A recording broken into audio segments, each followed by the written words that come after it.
Good morning beloved. आज जो है हम दूसरा पार्ट करेंगे। हमने पिछली बारी जो है अविनाशी बीज से जन्मा हुआ इसका जो है भाग 1 किया था, और आज हम इसके दूसरे भाग में चलेंगे।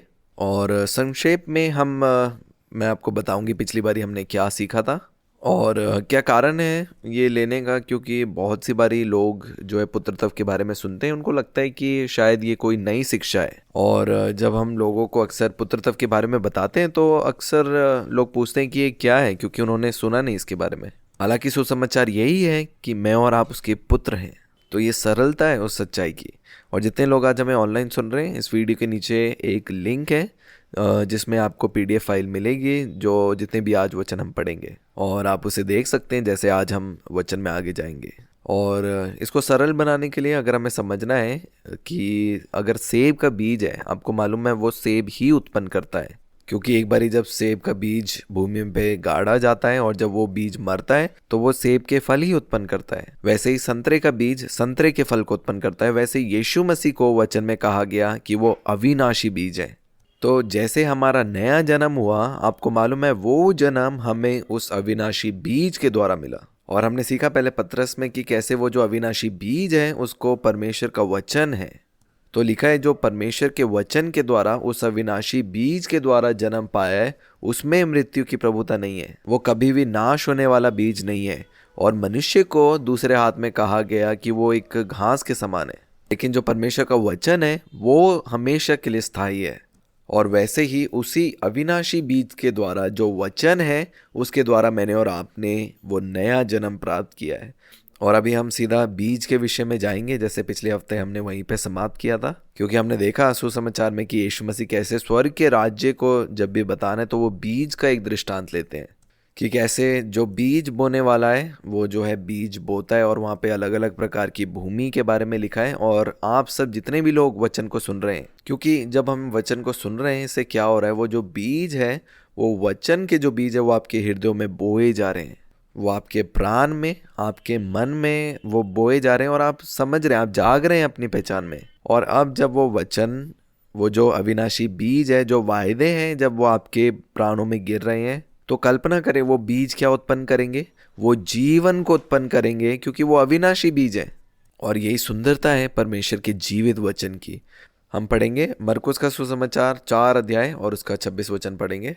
यहाँ पे इस वचन के बारे में लिखा है कि कैसे एक मनुष्य है जो बीज बोता है और वो कैसे विश्राम में चला जाता है और उसे मालूम भी नहीं है कि कैसे उसके द्वारा जो फल उत्पन्न होते हैं। इसको हम दोबारा से पढ़ेंगे। मरकुस का सुसमाचार उसका 4 अध्याय और 26 वचन को पढ़ेंगे। यहाँ पे लिखा है उगने वाले बीज का दृष्टांत 26 वचन से। फिर उसने कहा, यीशु मसीह ने कहा, परमेश्वर का राज्य ऐसा है जैसे कोई मनुष्य भूमि पर बीज छींटे और रात को सोए और दिन को जागे, और वह बीज ऐसे उगे और बढ़े कि वह ना जाने। पृथ्वी आप से आप फल लाती है, पहले जो है अंकुर, तब बाल, और तब बालों में तैयार दाना। परंतु जब दाना पक जाता है तब वह तुरंत हंसियां लगाता है, क्योंकि कटनी आ पहुंची है। इसलिए मालूम है क्या होता है, हर एक बारी जब आप वचन को सुनते हैं, जब भी वो वचन के बीज आपके प्राणों में वो बोए जाते हैं, आप उसी मनुष्य के समान हैं जो अनुमति देते हैं उन बीजों को आपके प्राणों में, आपके मनों में बोने के लिए। और फिर जो है आप विश्राम में जाते हैं। लेकिन जो एक काम है जो जरूरी है करने के लिए, वो स्थान जो यीशु मसीह कहते हैं कि जो मरियम ने चुना, जब मरियम यीशु मसीह के चरणों में थी, केवल वो उनके वचनों को सुन रही थी, और उस स्थान को यीशु मसीह ने कहा वो उत्तम स्थान है। और वो जो उत्तम भाग है मरियम से छीना नहीं जाएगा। क्योंकि जब हम इस बात को वचन में पढ़ते हैं, जब यीशु मसीह मार्था और मरियम के घर गए, और मार्था जो है वो घर के अन्य कामों में व्यस्त है, और वो यीशु मसीह से पूछती है कि आपको चिंता नहीं कि मैं अकेले काम में लगी हूँ। लेकिन यीशु मसीह ने वहाँ पे कहा कि जो मरियम है उसने उत्तम भाग चुन लिया है, क्योंकि वो यीशु मसीह के चरणों में यीशु मसीह की आवाज़ को सुनने के लिए बैठी थी। और वैसे ही वो मनुष्य है जो उन वचनों को अपने प्राणों में गिरने के लिए देते हैं। और वचन अपने स्वभाव ही से मेरे जीवन में फल को उत्पन्न करेगा, क्योंकि वो जो वचन है वो अविनाशी बीज है। क्योंकि इस व्यक्ति को मालूम नहीं है बीज बोने के बाद ये विश्राम करता है और अचानक से जो है कटनी का समय आ जाता है। और वैसे ही मैं और आप हैं कि जो भी रुके हुए काम जो हम अपेक्षा कर रहे हैं वो एक दिन हम पूरा होता हुआ देखेंगे, क्योंकि हमने जो एक काम है वो हम पूरा कर रहे हैं, वो जो बीज को हमारे प्राणों की भूमि में गिरने दे रहे हैं। आगे पढ़ेंगे। पहले कुरिन्थियों की पत्री 3 अध्याय और 6 वचन में लिखा है, मैंने लगाया, अपुल्लोस ने सींचा, परंतु परमेश्वर ने बढ़ाया। इसलिए ना तो लगाने वाला कुछ है और ना सींचने वाला, परंतु परमेश्वर ही सब कुछ है जो बढ़ाने वाला है। वो परमेश्वर पिता है जो बढ़ाने वाले हैं। मनुष्य नहीं जानता कि एक बीज में से फल कैसे उत्पन्न हो रहा है, लेकिन वो परमेश्वर पिता है जो मेरे और आपके अंदर उस जीवन को उत्पन्न कर रहे हैं। मैंने पिछले हफ्ते भी इस बात को बांटा था कि कैसे जब मेरी मम्मी जब राज्य में आई थी तो यीशु मसीह ने मुझे एक बात को कहा कि एक व्यक्तिगत रिश्ता जो है मैं उनके साथ रखना चाहता हूँ, इसलिए जो ये भाग है आप ना छीनें। इसलिए कई बारी हम लोगों के लिए अच्छा हम बनने की कोशिश करते हैं, लेकिन हम बहुत सी बारी जो परमेश्वर का जो स्थान है उसको हम दूर करते हैं, क्योंकि पिता स्वयं व्यक्तिगत उन जन के जीवन में उस पितापन को दिखाना चाहते हैं। इसलिए आप उनके जीवन में जो गवाही पिता उत्पन्न करने जा रहे हैं उन गवाहियों को आप ना दूर होने दें और व्यक्तिगत उनको आप पिता के पास जाने के लिए उत्साहित कीजिए। उनके लिए आप उनको वचन बता सकते हैं, एक मार्ग दिखा सकते हैं, लेकिन उनको व्यक्तिगत उस रिश्ते में जुड़ने दीजिए। जैसे मैंने अपनी मम्मी के बारे में बताया कि मैं चाहती थी कि वो इस सहीपन के बारे में वो सुने और इस पहचान में वो बढ़े जो पुत्रत्व की पहचान के बारे में है। और जब उन्होंने वचन को सुना शुरू किया तो वो सहीपन के बारे में वो सुन रहे थे, लेकिन शुरुआती दिन में वो मुझसे कहते थे कि मुझे कुछ भी समझ नहीं आ रहा। और मैंने उनको उत्साहित किया कि मम्मी मैं बस चाहती हूँ कि आप केवल सुने। और मेरे ख्याल से 1 महीना 2 महीना उन्होंने लगातार केवल वचन को वो सुनते रहे, जबकि उनको समझ में भी नहीं आ रही थी बहुत सी बातें। लेकिन एक दिन आया कि वो सब कुछ प्रगटीकरण में आ गया और वो उन्नति परमेश्वर पिता के द्वारा आई। तो जो स्वर्गीय राज्य है आपको मालूम है वो बहुत अलौकिक है, और वचन वो कार्य करता है जो कार्य उसे करना है। और वो हमारे शारीरिक मन या बुद्धि से नहीं है, लेकिन वो आत्मा है जो सब कुछ हमारे जीवन में करती है। इसलिए आप विश्वास योग्य रहें केवल उन वचनों को अपने प्राणों में गिरने के लिए। और इसीलिए एक दिन आता है वो उस प्रकाशन में जागरूक होते हैं और वो आनंद से भर जाते हैं। और उसके बाद वो व्यक्तिगत यीशु मसीह के साथ उस रिश्ते में और अधिक प्रतिदिन बढ़ते गए। उनके जीवन में एक गवाही है कि उनके नाक में जो है एक बीमारी बताई गई और डॉक्टर ने कहा कि हमें जो है सर्जरी करानी पड़ेगी। लेकिन एक दिन क्या हुआ, वो प्रभु की मेज़ में शामिल थे और जब उन्होंने उस मेज़ में शामिल हुआ थोड़ी देर बाद उनको कुछ महसूस हुआ, और जब उन्होंने वो जो बीमारी की चीज़ें थी वो सब जो है बाहर आ गई और ये पल भर में हो गया। और उन्होंने सीखा कि कैसे उस स्वर्ग स्वास्थ्य में बने रहकर इस संसार में हम चल सकते हैं। और मुझे याद है उस समय जब ये बीमारी शुरू हुई थी उन्होंने मुझे कॉल किया था और मैंने उनसे पूछा कि मम्मी आप क्या करना चाहते हैं, क्योंकि यीशु मसीह आपके अंदर है। इसलिए मैंने उस समय उनके लिए प्रार्थना नहीं करी, मैंने केवल याद दिलाया कि वो भी पुत्र हैं। और जैसे हमने बात करी उसके बाद वो खाने के लिए गए और प्रभु की मेज़ में उन्होंने ली घर में। और जैसे ही वो खाना खा रहे थे, दाल चावल खा रहे थे घर में, और वो इस बात पे अध्ययन कर रहे थे कि क्रूस ने उनके लिए क्या किया है। और जैसे वो दाल और चपाती खा रहे थे 1 मिनट के अंदर वो सारी जो बीमारी वो बाहर चली गई। और उससे क्या हुआ, अब उनके जीवन में एक गवाही उत्पन्न हुई है। इसलिए मैंने आपको कहा था कि मेरा और आपका कार्य है कि अन्य पुत्रों को याद दिलाएं कि वो एक पुत्र है। पवित्र आत्मा गए उनको बताने के लिए कि क्या करना चाहिए। तो इसके द्वारा किसका रिश्ता है जो मजबूत हुआ है, वो उनका रिश्ता है पिता के साथ जो मजबूत हुआ। इसलिए वो प्रिया जो प्रार्थना कर रहे हैं वो नहीं, लेकिन वो स्वयं पुत्र हैं, इसीलिए वो हर एक क्षेत्र में अपने आप को जयवंत पाते हैं। और वही हमने सीखा, वचन में भी पढ़ते हैं कि पवित्र आत्मा आए 3 कार्यों के लिए। वो पाप, सहीपन और न्याय के विषय में याद दिलाते हैं। संसार को पाप के विषय में, क्योंकि उन्होंने यीशु मसीह पे विश्वास नहीं किया। वो समय था मैं और आप जब संसार में थे और हमें मालूम पड़ा कि हम पापी हैं और उद्धारकर्ता की ज़रूरत है। सहीपन के विषय में अभी, क्योंकि हम सब परमेश्वर के पुत्र हैं। पवित्र आत्मा निरंतर हमें याद दिलाता है कि देखो आप हैं जो पिता के सहीपन है। और पवित्र आत्मा हमें याद दिलाता है कि देखिए आपके शरीर में एक नई व्यवस्था है जो जीवन की व्यवस्था है। वो हमें याद दिलाता है कि देखो आप पुत्र हो, इसलिए पुत्र की कोई भी वस्तु है जो गुम नहीं हो सकती। न्याय के विषय में इसलिए क्योंकि जो संसार का सरदार है वो दोषी ठहराया गया है। अब के समय में अगर कोई भी समस्या आती है, आपको मालूम है मैं और आप लड़ते नहीं उस समस्या से जैसे पुराने नियम में हम देखते हैं। मैं और आप अभी विश्राम में हैं और अपनी उस जयवंत को हम पकड़े हुए हैं। इसीलिए जब मेरी मम्मी ने मुझे कॉल किया बीमारी के लिए, सबसे पहले मैंने विश्वास नहीं किया कि ये बीमारी मेरी मम्मी को है। मैंने कहा ठीक है, वो लक्षण आपके शरीर में दिख रहा है और इसके लिए आप क्या करेंगे? आप पुत्र हैं, जो पुनरुत्थान जीवन है अब वो आपके अंदर है। और मैंने उनको उत्साहित किया कि सुनिए पवित्र आत्मा क्या चाहते हैं कि आप क्या करें। और 1-2 घंटे बाद उन्होंने कॉल किया और कहा कि कल्पना करो क्या हुआ, वो सारी बीमारी जो है वो चली गई। क्योंकि जिस राज्य में मैं और आप चलते हैं, आपको मालूम है वो बहुत ही अलौकिक सामर्थ्य के साथ कार्य करता है। और जितना अधिक आप उस विश्राम में शांति में बने रहते हैं, आप देखेंगे वो समस्याएं आपके पाँव के नीचे है। तो मेरी और मम्मी के साथ क्या हुआ, जब समस्याएं हमारे पास आई, उस समस्या के पीछे हम लोग नहीं भागे, लेकिन अपने आप को याद दिलाया कि हमारी पहचान कौन है। मुझे मालूम है कि मैं पुत्र हूँ और वो आप भी हैं, तो पवित्र आत्मा आपसे क्या बात करना चाहते हैं। और जितना मैंने उनको याद दिलाया और जैसे वो जागे, आपको मालूम है उनको समस्या के पीछे भागने की ज़रूरत नहीं थी। समस्या अपने आप जो है हमारे सामने घुटने टेकती है जब हम नहीं भूलते कि हम कौन है। जो पुत्र हैं, आपको मालूम है वो लड़ते नहीं हैं। बाइबल में लिखा है जो पुत्र हैं वो हर एक चीज़ के ऊपर विजय पाते हैं उस मेमने के लहू के द्वारा और अपने गवाही के वचन के द्वारा। वो मेमने का लहू क्यों? क्योंकि हम जानते हैं कि क्रूस पे जो पूरा किया हुआ कार्य है वो लहू है जो हमें सुरक्षित करता है। और जो हमारे गवाही के वचन है, वो शब्द कि मैं और आप कौन हैं, जब हम उसमें बने हैं तो समस्या हमारे पाँव के नीचे है। और मेरी मम्मी के जीवन में गवाही है कि यहाँ तक कि कैंसर भी जो है उनके शरीर को छोड़ के चले गया, लेकिन उन्होंने सीखा कैसे उन परिस्थिति में अपनी पहचान में बने रहना। आज हमारा परिश्रम है कि कैसे हम परिश्रम करें शांति में बने रहने के लिए।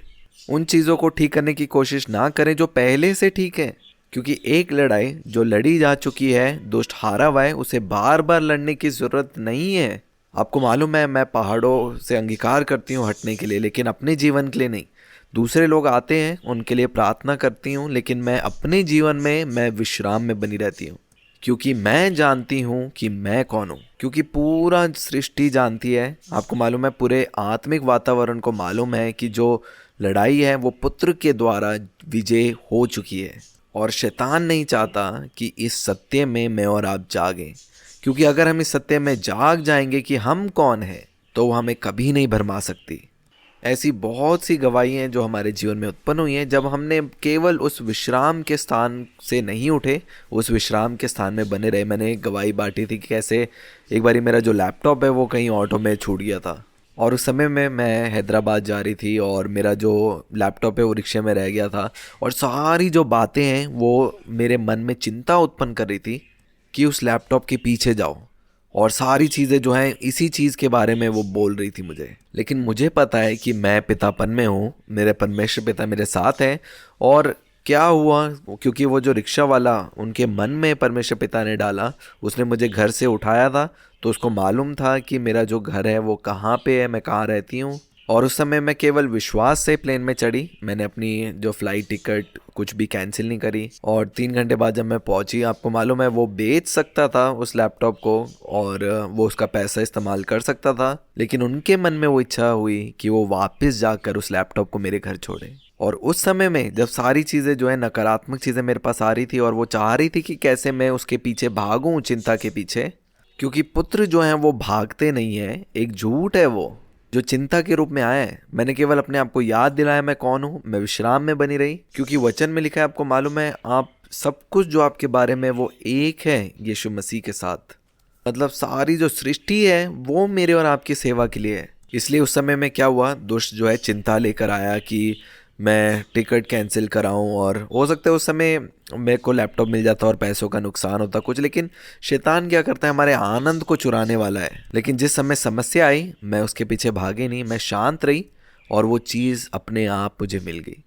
और जब भी समस्या आपके पास आए, आपको मालूम है आप 2 मिनट लीजिए और आप सोचिए कि वो समस्या किसके पास आई है। इससे पहले कि आप अपना फ़ोन उठाएं या किसी मनुष्य से मदद मांगे, केवल थोड़ा सा समय लीजिए और अपने आप को याद दिलाइए कि आप कौन है।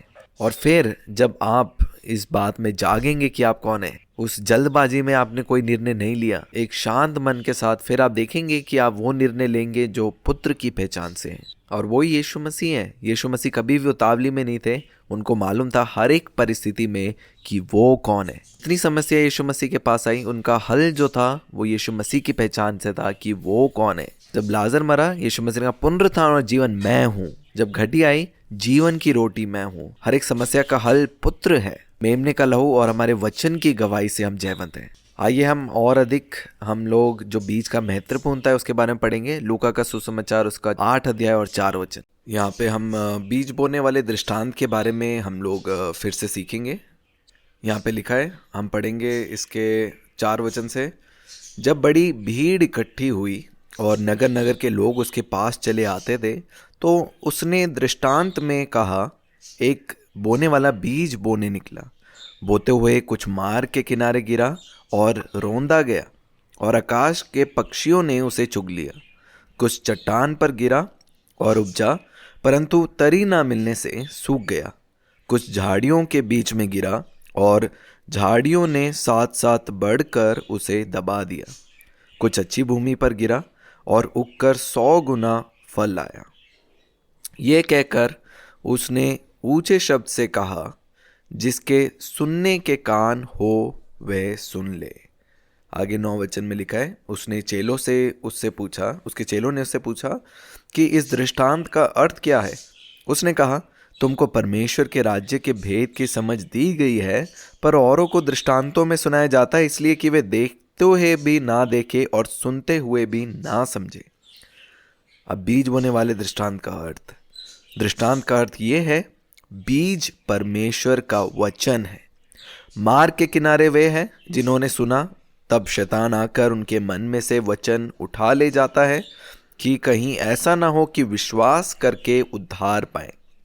चट्टान पर के वे हैं कि जब सुनते हैं तो आनंद से वचन को ग्रहण तो करते हैं, परंतु जड़ न पकड़ने से वे थोड़ी देर तक विश्वास रखते हैं और परीक्षा के समय बहक जाते हैं। आपको मालूम है, जो यहाँ पे लिखा है कि जो चट्टान पर के हैं वे सुनते हैं आनंद से और ग्रहण करते, परंतु जड़ न पकड़ने से थोड़ी देर तक विश्वास रखते हैं और परीक्षा के समय बहक जाते हैं। कई बार हमें परीक्षाएं लगती है, व्यभिचार या जो भी शरीर के काम है, लेकिन जब यीशु मसीह को हम देखते हैं, उनके लिए क्या परीक्षा थी। लिखा है कि यदि तू परमेश्वर का पुत्र है तो यहाँ से कूद जा, और जब तू गिरे तो स्वर्गदूत तुझे हाथों हाथ उठा लेंगे। इस पत्थर को कह कि ये रोटी बन जाए, और तब ये सबूत होगा कि हाँ, तू परमेश्वर का पुत्र है। और कई बारी परीक्षा इसी रूप में आती हैं, जो आपके पुत्रत्व की पहचान के सत्य को वो सवाल पूछती है। अरे, आप दवाई खा रहे हैं, क्या परमेश्वर के पुत्र हैं? आप विश्वास करें, दवाई खाना ना खाना कुछ भी जो है आपको अपनी पहचान से अलग नहीं कर सकता, क्योंकि मैं और आप परमेश्वर पिता के प्रिय पुत्र हैं, क्योंकि ये वचन में लिखा है। और हो सकता है कई बारी आप बाहर जा रहे हैं और जब हम बीमारों पे हाथ रख के चंगा करते हैं, वो इसलिए नहीं है कि उनको चंगा कर कर हम साबित कर रहे हैं कि हमारी पुत्रत्व की पहचान में बने हैं हम, लेकिन मैं और आप अपनी पहचान में बने रहने के द्वारा वो चंगाई स्वयं हमारे अंदर से बहती है। जैसे यीशु मसीह के साथ हुआ, जब परीक्षा करने वाला आया, यही सवाल को बार बार लेके आया, यदि तू परमेश्वर का पुत्र है। क्योंकि यहाँ पे वचन में लिखा है कि चट्टान पर के वे हैं कि जब सुनते हैं तो आनंद से वचन को ग्रहण तो करते हैं, परंतु जड़ न पकड़ने से वे थोड़ी देर तक विश्वास रखते हैं और परीक्षा के समय बहक जाते हैं। हर एक बारी आपको मालूम है, जब आप वचन को सुनते हैं, जब आप सत्य को सुनते हैं, परीक्षा जो है आपके जीवन में आती है सवाल उठाने के लिए कि ये जो वचन है ये सत्य नहीं है। उस समय आपको विश्राम में बने रहना है और विश्वास करना है पिता के शब्दों में, क्योंकि उन्होंने ऐसा कहा है। और वो समय है जब बीज जो है वो फल को उत्पन्न करता है, और यही गवाही जो है मेरे जीवन में भी उत्पन्न हुई। मुझे याद है जब मैं बीमार थी और उस समय में जो है मैंने विश्वास से जो है खाना खाना शुरू किया, और जब मैंने खाना खाया तो मैंने देखा मैं वज़न जो है मेरा बढ़ रहा है, और सारी चीज़ें जो है मुझे दिखा रही थी ये बोलने के लिए कि जो भी आप विश्वास कर रहे हैं वो सच नहीं है। और उस समय मैंने आईना देखना बंद कर दिया, क्योंकि आईना मुझे जो है वो बता रहा था, और 8 महीने मैंने आईना नहीं देखा। और मैं आपको गवाही देती हूँ कि जो वचन है आपको मालूम है वो सत्य है, और उस वचन ने कार्य किया, क्योंकि जो 8 महीने से नहीं हुआ वो 3 दिन में काम पूरा हो गया।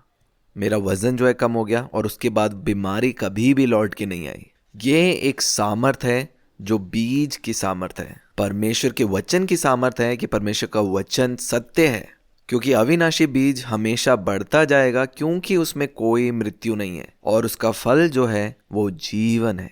इसलिए जब हम पढ़ते हैं अविनाशी बीज, एक नाशवान बीज भी है जो थोड़े समय के लिए है पर वो नाश हो जाता है एक समय के बाद। अविनाशी बीज है जो कभी ना मरने का बीज है, वो कभी नाश नहीं हो सकता। और हर बारी जब आप वचन को सुनते हैं, वो अविनाशी बीज आपके हृदय में बोया जाता है। दुष्ट जो है उस बीज को चुराने के लिए आता है कि वो कहीं बीज जड़ ना पकड़ ले। और जब आप उस वचन को पकड़ के रखते हो कि हाँ मैं विश्वास करता हूँ क्योंकि मेरे पिता ने ऐसे कहा है, वो अविनाशी बीज तब उस फल को उत्पन्न करता है। और आगे लिखा है, जो झाड़ियों में गिरा ये वे हैं जो सुनते हैं पर आगे चलकर चिंता और धन और जीवन के सुख विलास में फंस जाते हैं और उनका फल नहीं पकता। आपको मालूम है तभी यीशु मसीह पुत्र के लिए कहते हैं बार बार कि किसी बात की चिंता ना करना, अपनी सारी चिंताएं उसी पर डाल दो क्योंकि उसे तुम्हारा ध्यान है। क्योंकि जो तुम्हारा विरोधी शैतान वो एक गरजने वाले सिंह के समान है। इसलिए जब मैं और आप अपनी पहचान में हैं कि हम उसके प्रिय पुत्र हैं, मैं और आप किसी भी प्रकार की चिंता नहीं लेते। और हम इसीलिए चिंता नहीं करते क्योंकि हम संसार में अनाथ नहीं हैं, लेकिन अब हमारा एक स्वर्गीय पिता है जो हमसे बहुत प्रेम करते हैं।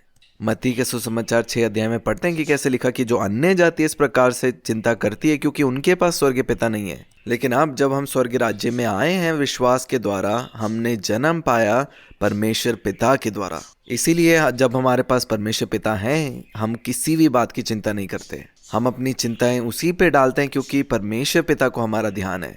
तो जब वचन को हम सुनते हैं और ग्रहण करते हैं, जैसे हमने सीखा था CTS में कि कास्ट योर केयर, अपनी चिंताएं उसी पे डाल दो, टेक नो थॉट, कोई भी विचार जो चिंता का ग्रहण ना करो, और ऐसे स्पीक, घोषणा करो। घोषणा मैं पहाड़ों से नहीं करती लेकिन अपने आप को याद दिलाती हूँ कि मैं कौन हूँ। और आगे देखिए जो आखिरी भूमि वो किस प्रकार की है। पर अच्छी भूमि में के वे हैं जो वचन सुनकर भले और उत्तम मन में संभाले रहते हैं और धीरज से फल लाते हैं। अच्छी भूमि वे हैं जो वचन सुनकर भले और उत्तम मन में संभाले रहते और धीरज से फल लाते हैं। मतलब वो लोग जो वचन को सुनते हैं और विश्वास से ग्रहण करते हैं और अपने शारीरिक मन से उसको सवाल नहीं उठाते कि ये कैसे हो सकता है, जब वचन में लिखा है कि मेरे स्वभाव में कोई बीमारी नहीं है, कि कैसे हो सकता है कि पुत्र की कोई भी चीज़ नहीं गुम हो सकती। लेकिन विश्वास करते हैं क्योंकि परमेश्वर पिता ने ऐसे कहा है। जैसे मेरा लैपटॉप गुम हो गया, उस समय बहुत से सोच आ रहे थे लेकिन मैंने अपने शारीरिक मन को नहीं आने दिया, लेकिन केवल मैं उस विश्राम में बनी रही कि नहीं, मैं परमेश्वर की पुत्र हूँ। और उस समय में, उस परिस्थिति में मैंने अपने आप को याद दिलाया कि मैं कौन हूँ, और मैंने उस बीज को लिया जो वचन है और धीरज से मैं उसे पकड़े रही और उसके द्वारा मैंने उस फल को उत्पन्न किया।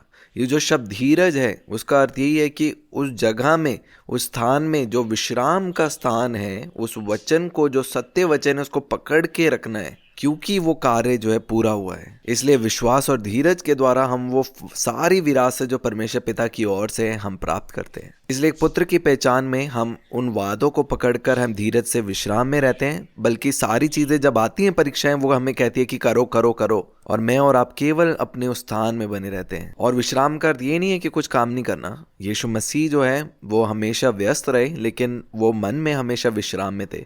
वैसे ही मैं और आप भी अपने मन में हमेशा शांति में बने रहते हैं। उन चिंताओं के बोझ के हम तले नहीं हैं, लेकिन विश्राम में बहुत सी चीजें हम कर रहे होंगे, लेकिन हम उस विश्राम के स्थान से करते हैं क्योंकि मेरी और आपकी पहचान जो है वचन के द्वारा आती है। आगे हम देखेंगे मत्ती का सुसमाचार उसका 13 अध्याय, और हम इसके 18 वचन से पढ़ेंगे। यहाँ पे बीज बोने वाले दृष्टांत का जो व्याख्या यहाँ पे लिखी है, 18 वचन। अब तुम बोने वालों के दृष्टांत का अर्थ सुनो। जो कोई राज्य का वचन सुनकर नहीं समझता, उसके मन में जो कुछ बोया गया है उसे वह दुष्ट आकर छीन ले जाता है। ये वही है जो मार्ग के किनारे बोया गया था। आपको मालूम है, इसीलिए ज़रूरी है जब भी वचन को हम सुनते हैं, ज़रूरी है कि हम उस वचन पे हम अध्ययन करें, चाहे वो एक वचन क्यों ना हो। और इसीलिए बाइबल जो है हमें उत्साहित करती है कि हम प्रभु के वचन पे हम अध्ययन करें और पवित्र आत्मा से पूछे कि क्या अर्थ है इन वचनों का, कि स्वर्गीय स्वभाव मेरे अंदर है, कि परमेश्वर पिता ने मुझे सामर्थ दी है कि जो उन्नति है, हर एक चीज़ जो मेरे आसपास आती है वो मेरे अंदर है। उन्होंने मुझे सामर्थ दी है कि यीशु मसीह में मैं सब कुछ कर सकता हूँ। जैसे ही मैन या सुपरमैन के पास पावर है, शक्ति है, वैसे ही मुझे और आपको एक सामर्थ दी है वो धन उत्पन्न करने के लिए कि हर एक चीज़ आप जो छुएंगे वो आशीष होगी। आप सोचिए इसके बारे में, आप लोग समझ रहे हैं। तभी यहाँ पे लिखा कि जो कोई वचन को सुनकर नहीं समझता, उसके मन में जो कुछ बोया गया था उसे वे दुष्ट आकर छीन ले जाता है। ये वही है जो मार्ग के किनारे बोया गया था। और जो पथरीली भूमि पर बोया गया, ये वे है जो वचन सुनकर तुरंत आनंद के साथ मान लेता है, पर अपने में जड़ ना रखने के कारण वह थोड़े ही दिन का है। और जब वचन के कारण कलेश या उपद्रव होता है तो तुरंत ठोकर खाता है। जैसे मैंने आपको कहा, हर एक बारी जब आप वचन को सुनते हैं, जो परीक्षा जो है आपके जीवन में आती है, और उन तूफानों के बीच में जो सृष्टि है वो कोशिश करती है कि वो अपनी पहचान आपके ऊपर डालें, और वही समय है जब आप अपनी पहचान वचन के अनुसार पकड़ते हैं और नहीं अनुमति देते कोई और बाहरी वस्तुओं को आपको अपनी पहचान देने के लिए। क्योंकि सब कुछ जो आपके जीवन में आता है, आपको मालूम है वो वचन के द्वारा आपको मिलता है। क्योंकि वो नाशवान नहीं है, वो अविनाशी बीज है और वो फल को उत्पन्न करता है। और मेरा और आपका कार्य ये है कि उन परीक्षाओं को, उन वचन को ना लेने दो जो हमारे हृदय में बोया गया है। और क्योंकि जो दोष है वो बहुत सी बारी जो है आपके मन में आने की कोशिश करेगा, देखो आपने क्या किया, यहाँ पे क्या हो गया।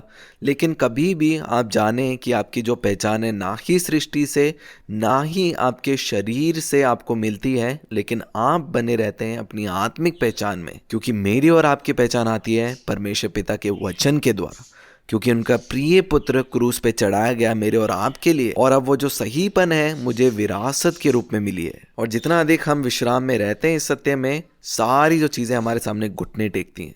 जब यीशु मसीह, आपको मालूम है, अपने चेलों के साथ चले, चेले भी इस बात को सोचते थे कि ये किस प्रकार का मनुष्य है कि जो आंधी और तूफान भी जो है वो इनकी आज्ञा मानते हैं।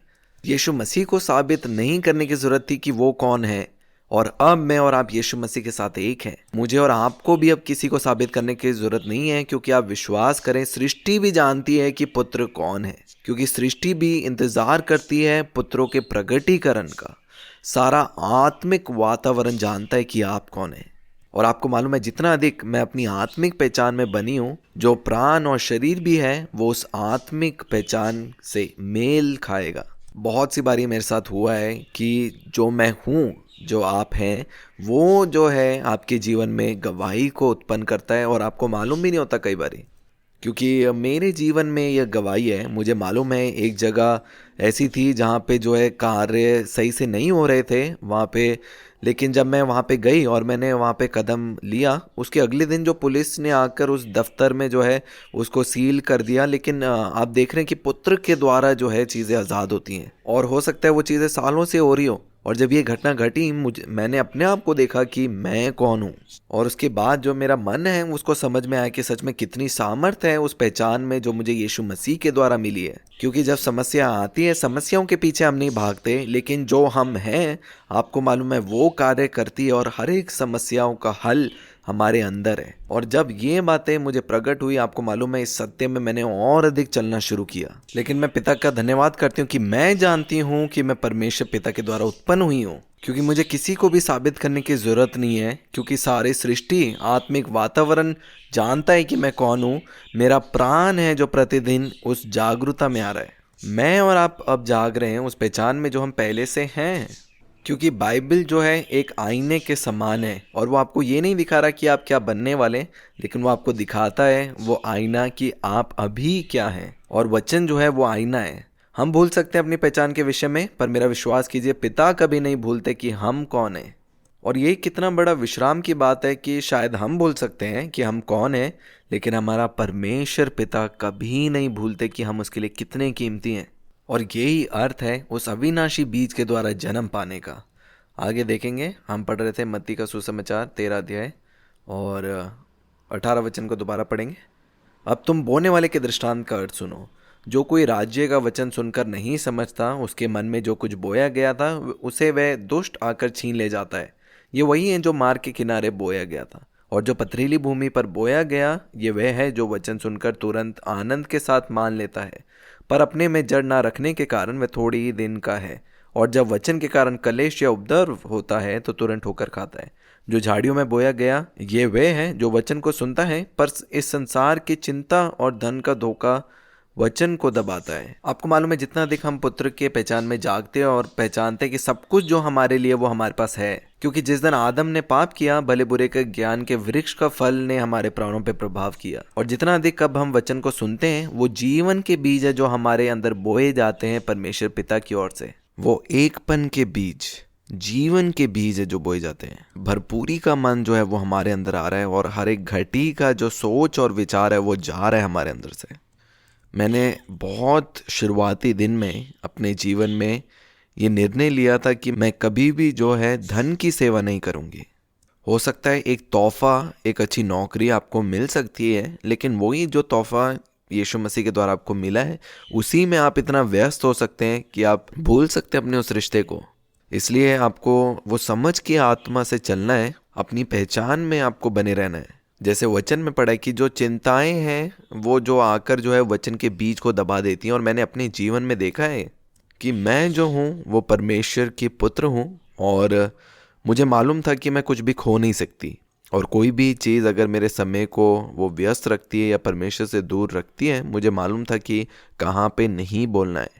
और जब मैंने ना बोला, नहीं बोला, या तो जहाँ पे मैं काम कर रही हूँ वहाँ पे जो चीज़ें जैसे मुझे चाहिए थी वैसे बनती हैं, या फिर उससे भी जो बड़ी चीज़ें जो है मुझे पिता की ओर से मिली, और जो मेरे पास था उससे कहीं और बेहतर मुझे मिला। और आपको लग सकता है कि शायद वो चीज़ें संसार की ओर से आ रही हैं, पर आप विश्वास करें, सब कुछ जो एक पुत्र को मिलता है वो पिता की विरासत से मिलता है। हो सकता है कि दिखने में वो लग सकता है कि वो संसार से आ रही है, लेकिन वो सारी विरासत पिता की है। और अगर जब आप जानेंगे कि वो जो जितनी भी चीज़ें हैं वो परमेश्वर के द्वारा नियंत्रण की जाती है या चलाई जाती है, कि आपका सारा जो जीवन है वो यीशु मसीह में छिपा है, यहाँ तक कि समस्याएं भी जो आपके मार्ग में आती है वो भी यीशु मसीह में छुपी हैं, तब आप विश्राम में रहने पाएंगे। कुछ भी फिर खोने के लिए नहीं है, क्योंकि सब कुछ पिता की ओर से आपको मिलता है। और इसीलिए पुत्र को ज़रूरी है सीखना ना बोलना। अगर कुछ भी आपको लगता है कि वो मेल नहीं खा रहा है या आपके बुलाहट से एक नहीं है, आप सीखें ना बोलना, क्योंकि आप सत्य के संतान हैं। जैसे यीशु मसीह के जीवन में भी देखते हैं कि उन्हें हर समय वो सत्य को प्रचार किया। हो सकता है जब उन्होंने सत्य कहे, हो सकता है फरीसी लोग और जो उनको सुन रहे थे उनको बुरा लगा, लेकिन उन्होंने सत्य को प्रचार किया। और वैसे ही मैं और आप हैं। और आप विश्वास करें, जब आप सत्य का प्रचार करेंगे सारी चीज़ें जो है वो बदलती है। इसलिए मैं और आप धन की सेवा नहीं करते, धन है जो मेरी और आपकी सेवा करता है। इसलिए याद रखिए कि वो चीज़ें हैं जो आपकी सेवा करने के लिए हैं, आप नहीं हैं जो धन की सेवा कर रहे हैं। और तब जब आप उसकी सेवा करते हैं वो आपके ऊपर अधिकार रखना शुरू करता है। मेरा विश्वास है कि आप लोग समझ रहे हैं, क्योंकि मैं और आप एक ऐसे क्षेत्र में काम कर रहे हैं। पहले हम थे गुलामी में, दास्तव में, लेकिन वहाँ से छुड़ाकर पिता ने अपने प्रिय पुत्र के क्षेत्र में हमें प्रवेश करवाया। और चाहे वो दास्तव एक समय का क्यों ना हो, क्या समय आपके ऊपर प्रभुता रखता है या आप समय के ऊपर प्रभुता करते हैं? क्योंकि ये सारी जो चीज़ें हैं, मैंने देखा है कि हमारे जीवन के छोटी छोटी बातों से जुड़ी है, कि उनके पास कभी भी किसी चीज़ का समय नहीं है, क्योंकि उन्होंने नहीं सीखा कि कैसे छोटी चीज़ों में उस समय के ऊपर अधिकार रखें। कि अगर मान लीजिए आपने किसी को ये शब्द दिया है कि मैं 6:30 बजे आपके पास होऊंगा, तो आप वहाँ पे पहुँचें 6:30 बजे। वो समय नहीं है जो निर्णय कर रहा है, आपने जो वचन बोला है कि इस समय, उस समय में आप वहाँ पे उस जगह में आप पहुँचते हैं। कि इसके अलावा कि कुछ हो गया आपके जीवन में, आसपास परिस्थिति होगी और समय बढ़ गया, अब समय आपको चला रहा है। और आप देखेंगे जितना छोटी चीज़ों में आप देखेंगे, आप समय में जब चीज़ें करेंगे, देखना समय है जो आपके अधीन रहेगा। और ये बेशक शुरू होता है छोटी चीज़ों में, लेकिन आप अपने आप को एक ऐसी जगह में पाएंगे जहाँ पे आप पाएंगे वो भरपूरी का समय। आपके पास समय होगा बहुतायत से, क्योंकि आपने छोटे क्षेत्र में सीख लिया कि कैसे समय को आपके ऊपर अधिकार न रखने दे। इसलिए कल को आप ऐसे नहीं होंगे जो बोलेंगे मेरे पास समय नहीं है। आपके पास हमेशा समय है, क्योंकि समय है जो आपकी सेवा कर रहा है। एक पुत्र की पहचान में मैं और आप समय के बाहर हैं। आगे देखेंगे जहाँ पे हम पढ़ रहे थे, 23 वचन में लिखा है, जो अच्छी भूमि में बोया गया ये वे है जो वचन को सुनकर समझता है और फल लाता है। कोई 100 गुना, कोई 60 गुना, कोई 30 गुना। जो अच्छी भूमि में बोया गया वह ये है, जो वचन सुनकर समझता है और फल लाता है, कोई 100 गुना, कोई 60 गुना और कोई 30 गुना। वो बुद्धि का आत्मा, समझ का आत्मा है जो हमारे साथ है। इसलिए जब हम वचन को सुनते हैं, आप वचन पे अध्ययन करें, उसे विश्वास से ग्रहण करें और उस वचन पे आप चलें। यीशु मसीह जो है बुद्धिमान मनुष्य के बारे में कहते हैं कि एक बुद्धिमान व्यक्ति वो है जो वचन को सुनता है और वचन को सुनकर भूलता नहीं, लेकिन उस वचन के अनुसार चलता है। क्योंकि जब तूफान आए, मेघ बरसा, वो जो उसका घर नहीं हिला, क्योंकि उसकी जो नींव है वो चट्टान पर बनी थी। और इसीलिए जो जन नहीं भूलता उस परेशानी के समय में कि वो कौन है, कि वो परमेश्वर का पुत्र है, वो अपने आप को हर एक चीज़ों में जयवंत होकर देखेगा। जो जैसे मैंने गवाही दी, मेरी मम्मी की बीमारी कैसे वो दूर हो गई, कैसे उन्होंने कैंसर के ऊपर विजय पाई। एक रिपोर्ट है जो कह रही है उनको कैंसर है और दूसरी रिपोर्ट कहती है कि कैंसर नहीं है। और ये सारी चीज़ें कैसे मुमकिन हुई, जब हमने उन समस्याओं के बीच में हम नहीं भूले और अपने आप को याद दिलाया कि हम कौन हैं। और उस समय में हम इधर उधर भागे नहीं मनुष्य से मदद लेने के लिए, हमने लेकिन वचन को थामा जिसमें लिखा है कि तुम एक नई सृष्टि हो। और जब आप ऐसा करते हैं तब सारी चीज़ें आपके सामने घुटने टेकती हैं। उन्होंने समर्पण किया पवित्र आत्मा को जो उनके जीवन में कार्य करते हैं। मैंने भी समर्पण किया पवित्र आत्मा को जो मेरे जीवन में वो कार्य करना चाहते हैं। सबसे बड़ी जो विजय आपके जीवन में आती है वो क्षेत्र में आती है जब आप उस पुत्र की पहचान में चलते हैं। और हर एक वचन जो हम बाइबल में पढ़ते हैं, आपको पता है बाइबल को जो है एक आत्मिक आईना कहा गया है। और वो चीज़ें नहीं लिखी उसमें जो हम बन रहे हैं। बाइबल में लिखा है जो अभी हम हैं, लिखा है अभी हम परमेश्वर की संतान हैं। और जब वचन में लिखा है कि मैं उसके कोड़े खाने के द्वारा चंगा हुआ हूँ, वो चंगा हो नहीं रहे हम, लेकिन हमें उन्होंने चंगा किया है। इसलिए जो चंगा है वो उसी समय में बीमार नहीं हो सकता। इसलिए आप परमेश्वर के वचन पे विश्वास करो और विश्राम में रहो। और यही प्रेम है जो हम प्रकट कर सकते हैं परमेश्वर पिता के प्रति। परमेश्वर कहते हैं जो मेरे से प्रेम करते हैं वो मेरी आज्ञाओं को मानेंगे। और ये वो व्यवस्था नहीं है जो इजरायली लोगों को मिली थी। आगे लिखा है कि वो मेरे वचन है, वो नई वाचा के वचन जिसमें वो सारे वादे जो यीशु मसीह ने हमसे किए, पवित्र आत्मा निरंतर हमें याद दिलाते हैं। और जब हम उस वचन पर विश्वास करते हैं, आपको मालूम है वो प्रगटीकरण है हमारे प्रेम का पिता के प्रति। और बहुत सी बारी मैंने ये कहा है कि लोग कहते हैं कि मैं परमेश्वर से बात करता हूँ, पर क्या आप परमेश्वर पिता से सुन भी रहे हैं? क्योंकि ज़रूरी है उनकी आवाज़ सुनना ये है कि हम वचन को जब हम पढ़ते हैं और उस आवाज़ पे, उस वचन पे हम विश्वास करते हैं जैसा लिखा है। और जब हम उस वचन को लेकर हम उस पे चलते हैं, तब वो रिश्ता में हम चलते हैं। और वो रिश्ता फिर हमारे लिए फल लेके आएगा। क्योंकि इससे पहले आप पानी में चलना सीखें, पवित्र आत्मा आपको सिखाएंगे कि तैरना कैसे है। इसलिए आप अनुमति दें पवित्र आत्मा को आपके जीवन में कार्य करने के लिए और उन्हीं के अनुसार आप चलें। मुझे मालूम है जब मेरे बाल जो है वो झड़ रहे थे, मैं अभी भी जो हूँ कुछ ट्रीटमेंट के लिए जाती हूँ, पर वो नहीं बदलता कि मैं कौन हूँ। लेकिन जब मुझे रूमेथोराइटिस था, पवित्र आत्मा बिल्कुल अलग रीति से मेरे को कार्य किया और कहा कि अरे ये आपके स्वभाव में नहीं है। और जब मैंने विश्वास किया उस वचन पे, जो 8 महीने में ही नहीं हुआ, वो बीमारी तुरंत जो है सब छोड़ के चली गई। और सिर्फ रूमेथोराइटिस नहीं, हर एक जो बीमारी थी वो सब छोड़ के चली गई। कैसे? क्योंकि मैं अपनी पहचान में चलना मैंने शुरू किया। इसलिए वो 5-6 समस्या नहीं है जो हल चाहिए। आप अपनी पहचान उस क्षेत्र में ठीक करें, सारी समस्याएं हल हो जाएंगी। और इसमें समय लगता है। लिखा है चौड़ा है वो मार्ग जो विनाश की ओर जाता है और सकरा है वो मार्ग जो जीवन की ओर जाता है। और अवश्य है कि आप फल लेके आएंगे।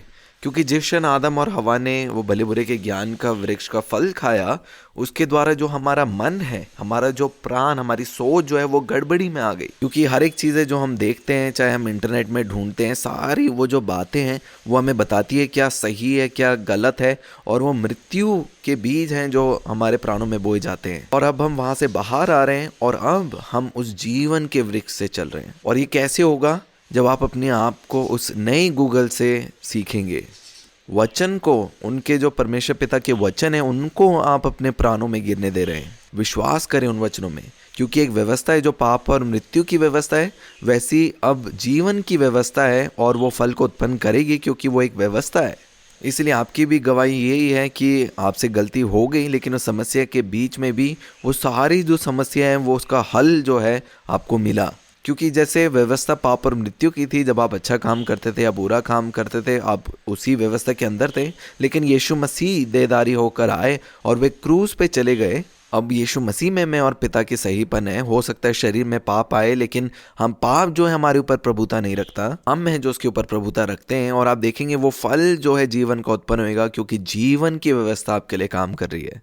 इसीलिए अब हमारी जो अच्छापन है, जो भलाई हमें मिलती है, वो हमारे कर्मों के अनुसार नहीं है, वो जीवन हमें मिलेगा क्योंकि हम एक नए क्षेत्र में हैं। और सब कुछ जो हमारे अंदर है, आप विश्वास करें, वो पिता के जैसा बनना चाहता है। जो अलगता ही है वो केवल हमारे प्राणों में, हमारे मन में है, इसलिए हम प्राणों को अनुमति नहीं देते हमें उस अलगता ही में आने के लिए। आगे पढ़ेंगे यूहन्ना का सुसमाचार 15 अध्याय में इसके 5 वचन को पढ़ेंगे। यहाँ पे लिखा है, मैं दाखलता हूँ, तुम डालियाँ हूँ। जो मुझ में बना रहता है और मैं उसमें, वह बहुत फल फलता है।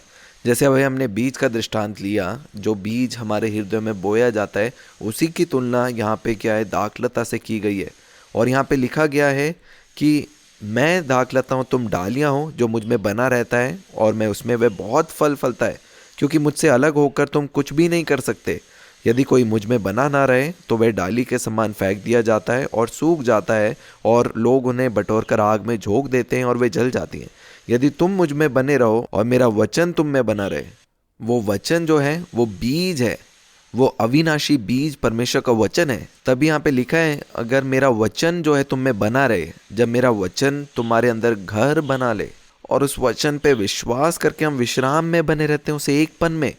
हो सकता है मुंह से अंगीकार कर सकते हैं कि मैं एकपन में हूँ, मैं एकपन में हूँ, लेकिन अपने मन में आप परमेश्वर से कितना अलग हो सकते हैं। उनके वादों के साथ आप एक नहीं है। एकपन का अर्थ है वो मुझ में और मैं उसमें, और उनके वचन जो है मुझ में बने रहे। इसका मतलब कोई मेरे पास आके पूछे इस बारे में आपको क्या कहना है, यीशु मसीह और मेरा मन जो है वो एक है, ये अर्थ है एकपन का।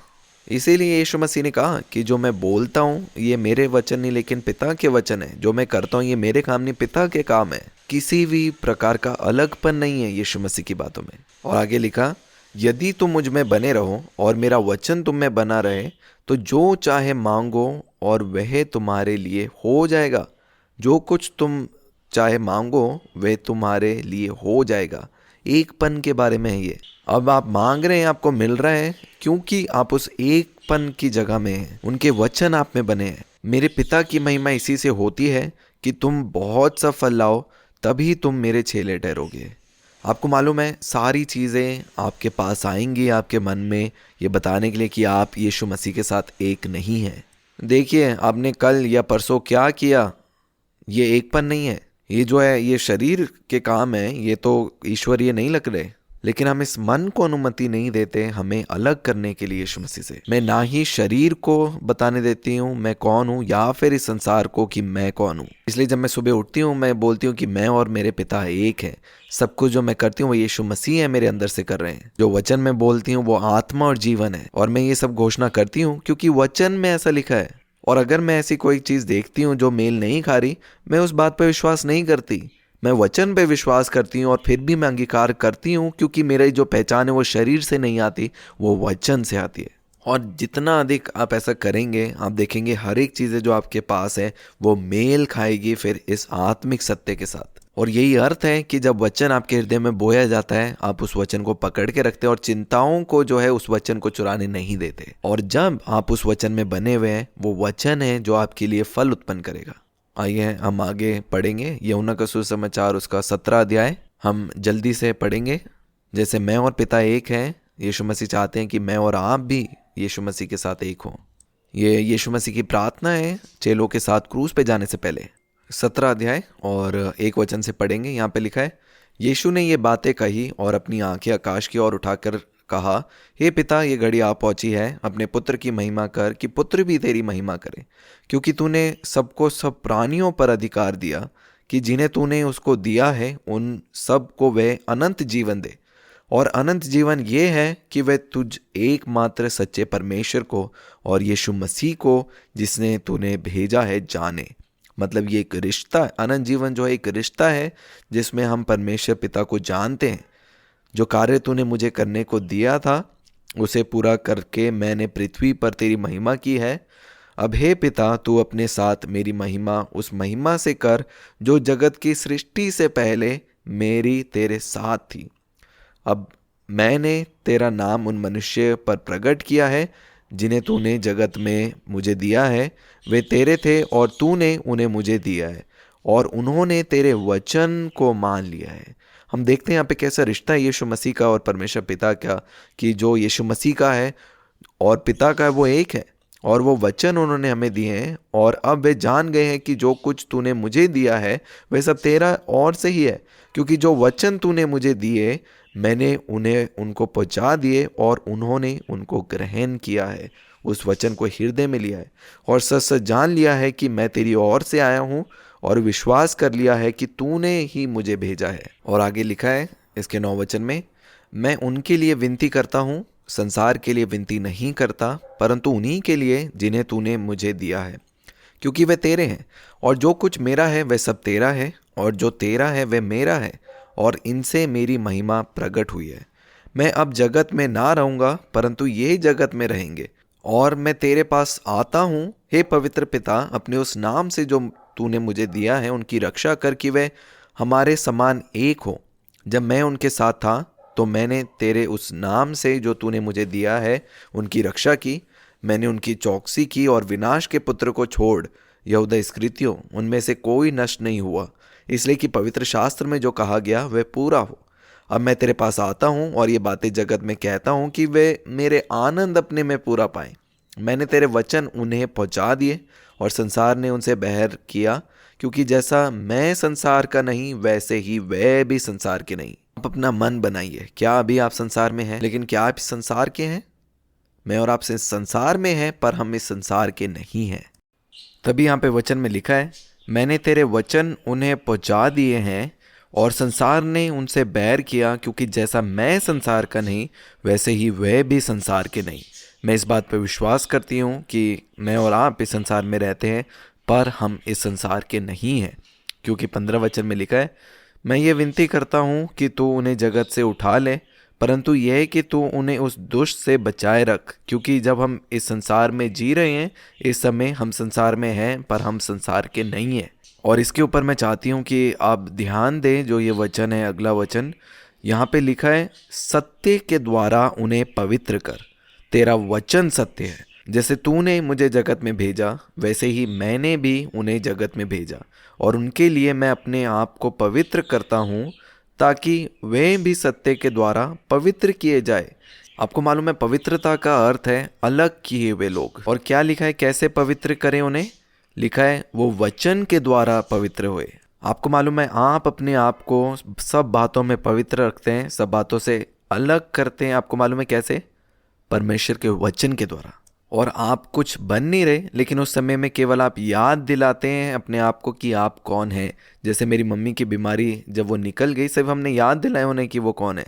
लोगों को जब बीमारी पड़ती है वो डरते हैं और उन्हें भागने की ज़रूरत होती है, क्योंकि वो उनके पास स्वर्गीय पिता नहीं है।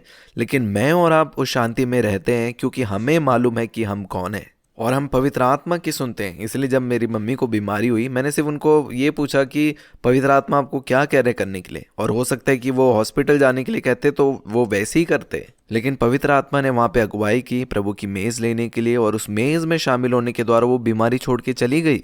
पर मैं और आप अपने आप को अलग करते हैं वचन के द्वारा। इस संसार में हैं पर मैं और आप इस संसार के नहीं हैं। याद दिलाते हैं कि मैं और आप उसके प्रिय पुत्र हैं, अलग हैं हम। और आगे वचन में लिखा है 19 वचन में, और उनके लिए मैं अपने आप को पवित्र करता हूँ ताकि वे भी सत्य के द्वारा पवित्र किए जाएं। मैं केवल इन्हीं के लिए विनती नहीं करता, परंतु उनके लिए भी जो इनके वचन के द्वारा मुझ पर विश्वास करेंगे, कि वे सब एक हों। जैसा तू है पिता मुझ में है और मैं तुझ में हूँ, वैसे ही वह भी हम में हो, जिससे संसार विश्वास करे कि तू ही ने मुझे भेजा है। आपको मालूम है इस समय जो एकपन है वो कहाँ पे आ रहा है? वो हमारे प्राणों में। आप अगर देखेंगे वचन जो है वो देदारी हुआ और यीशु मसीह के रूप में आया, और जब यीशु मसीह संसार में चले, वो क्या चीज़ है जो उनको पिता के साथ एक कर रही है? वो वचन है जो एकपन में चल रहे हैं। वो वचन है कि परमेश्वर पिता जो है पुत्र के साथ एक है और पुत्र पिता के साथ एक है। ये वचन है, और मैं और आप वचन के द्वारा नया जन्म पाया है। आप लोग समझ रहे हैं इसलिए जब यीशु मसीह जब बातों को बोलते थे, जब वचन को बोलते थे, वो कहते थे कि ये जो वचन है, मैं जानो कि मैं और पिता एक हैं। और अब मैं और आप जब यीशु मसीह के साथ एक हैं, जैसे वचन में लिखा है, वो अलगपन कहाँ पे आता है? वो हमारे मनों में, सिर्फ हमारे प्राणों में वो अलगता ही दिखती है, क्योंकि वो बीज संसार के द्वारा इस प्राण में बोए गए। वो भले बुरे के ज्ञान के वृक्ष के फल के द्वारा वो बीज बोए गए, उन लोगों के द्वारा जो हमारे आसपास हैं। और ये जितनी भी बातें थी, ये जंगली बीज के समान थी, जिनको बाहर निकालना जरूरी है। इसलिए लिखा है कि तुम मुझ में बने रहो और मैं तुम में, मेरा वचन जो है सदा तुम में बना रहे, क्योंकि बहुत समय तक तुमने विश्वास किया है इस संसार के बारे में, वास्तविकता के बारे में, उस भले बुरे के ज्ञान के वृक्ष के फल के द्वारा। और मैं दिखाना चाहता हूँ, जितना अधिक आप मेरे वचन को ग्रहण करते हैं, आप मेरे साथ एक होते हैं। क्योंकि जो शारीरिक मन है वो परमेश्वर के विरोध में है, वो नहीं समझ सकता उनकी बातें। और जब वो बीज जो वचन है हमारे प्राणों में बोए जाते हैं, आपको मालूम है शैतान नहीं जाता कि वो वचन जो है हमारे हृदय में बोए जाएं और फल लाएं, ताकि उस एकपन में हम और अधिक जागरूक हों। और यही परीक्षाएं जो हमें बताती हैं कि अरे आप और परमेश्वर अलग हैं, उस समय हम वचन को पकड़ के रखते और कहते कि नहीं, मैं और पिता एक हैं। तभी जब चीज़ें कहती अरे नहीं, आप तो यीशु मसीह के साथ एक नहीं हैं, आप अकेले हैं, सारी परिस्थिति ये बताने आती हैं, लेकिन मैं इस पहचान में रहती हूँ कि मैं मसीह के साथ क्रूसित हुई। और जिस समय शुरुआती दिन में ये प्रकाशन मिला कि जो वचन है वो आत्मा और जीवन है, और ये वचन मुझे मिला कि मैं मसीह के साथ क्रूसित हूँ, मैंने सोचा हाँ, अगर मैं मर चुकी हूँ तो अब मसीह मुझ में जीवित है।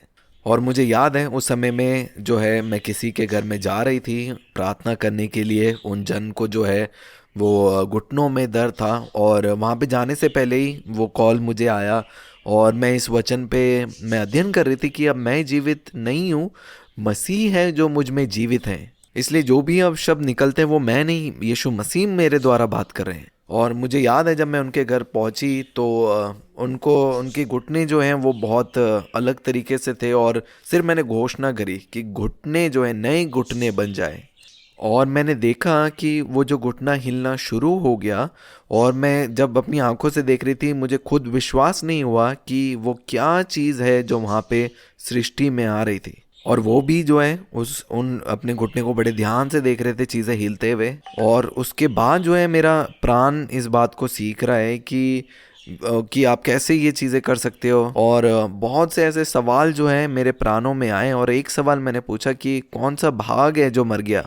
जैसे हम गलातियों की पत्री 2 अध्याय 20 में पढ़ते हैं, और वो सब कुछ, ये जो विचार मेरे प्राणों में आने की कोशिश कर रहे थे, जो कल्पनाएं और विचार आ रहे थे, लेकिन वो वास्तविकता थी जो मैंने अपने आंखों से देखी कि एक नई सृष्टि वहाँ पे आरंभ हुई। हमारा जो शरीर है वो हमें पूछेगा अरे कौन सा भाग मरा है। जैसे गलातियों 2 अध्याय 20 में लिखा है कि मैं मसीह के साथ क्रूसित हुआ हूँ, अब मैं जीवित ना रहा पर मसीह है जो मुझ में जीवित है। और अब जो मैं जीवित हूँ इस संसार में, अब मेरा विश्वास नहीं, मैं पुत्र के विश्वास से जीवित हूँ, जिसने मुझसे प्रेम किया और अपने प्राण को दिया। और ऐसी बहुत सी बारी हो सकता है आपके साथ भी, आपका जो शरीर का मन है आपसे सवाल पूछे अरे कौन सा भाग है जो मर चुका है, और उस समय में आप पहचान नहीं लेते शरीर से। इसलिए मैं सिर्फ इस बात में मैं खड़ी रहती हूँ कि मेरा जो जीवन है वो शरीर से नहीं, लेकिन वो जो पुनरुत्थान का आत्मा मेरे अंदर है उसके द्वारा ये नाशवार देह को भी जीवन मिल रहा है। और जितना अधिक आप इस पहचान में बने रहेंगे, आप अपने शरीर से पहचान नहीं लेंगे, क्योंकि मैंने खुद अपने आंखों के सामने देखा जो मैं हूँ, मेरी पहचान ने कार्य किया, और मेरे जो मन है वो बाद में उसने सवाल पूछे। क्योंकि जो शरीर का मन है वो सही गलत को ढूंढता है, और वो परमेश्वर की बातों को नहीं समझ सकता। वो है भले बुरे के ज्ञान का वृक्ष जिसे आप समझना चाहते हैं, लेकिन मेरा और आपका जीवन पवित्र आत्मा के द्वारा चलाए चलता है। और अब आपका जीवन चलता है संपूर्ण रीति से उस आवाज़ से जो परमेश्वर पिता आपके लिए कहते हैं। और आप हो सकता है कि आप पूछते हैं वो आवाज़ कैसी है, आप विश्वास करें आप उसे पहचानेंगे। इसलिए हम कभी भी किसी भी परिस्थिति में हम वो दो मन को हम आने नहीं देते। हर एक परिस्थिति में हम इस पहचान में रहते कि मैं हूँ जो मैं हूँ। और इसीलिए क्योंकि अब आप उन चिंताओं को या विचारों के पीछे नहीं भाग रहे, वो आपके सामने घुटने टेकेंगे। सब कुछ बदलता हुआ दिखेगा अगर आप इस पहचान में बने रहेंगे जो आपके विषय में वचन में लिखा हुआ है। लिखा, ये मेरा प्रिय पुत्र है जिससे मैं अत्यंत प्रसन्न हूँ, वो मैं और आप हैं। वो हमारी पहचान है। मैं उसका प्रिय पुत्र हूँ, और प्रिय का अर्थ है कि वो मुझसे बहुत प्रेम करते हैं। जब मैं भूल जाती हूँ कि मैं उसकी प्रिय हूँ, वो मुझे याद दिलाते हैं। जब कोई भय मेरे प्राण में आने की कोशिश करता है, मैं जानती हूँ वो हैं जो मेरे किसान हैं।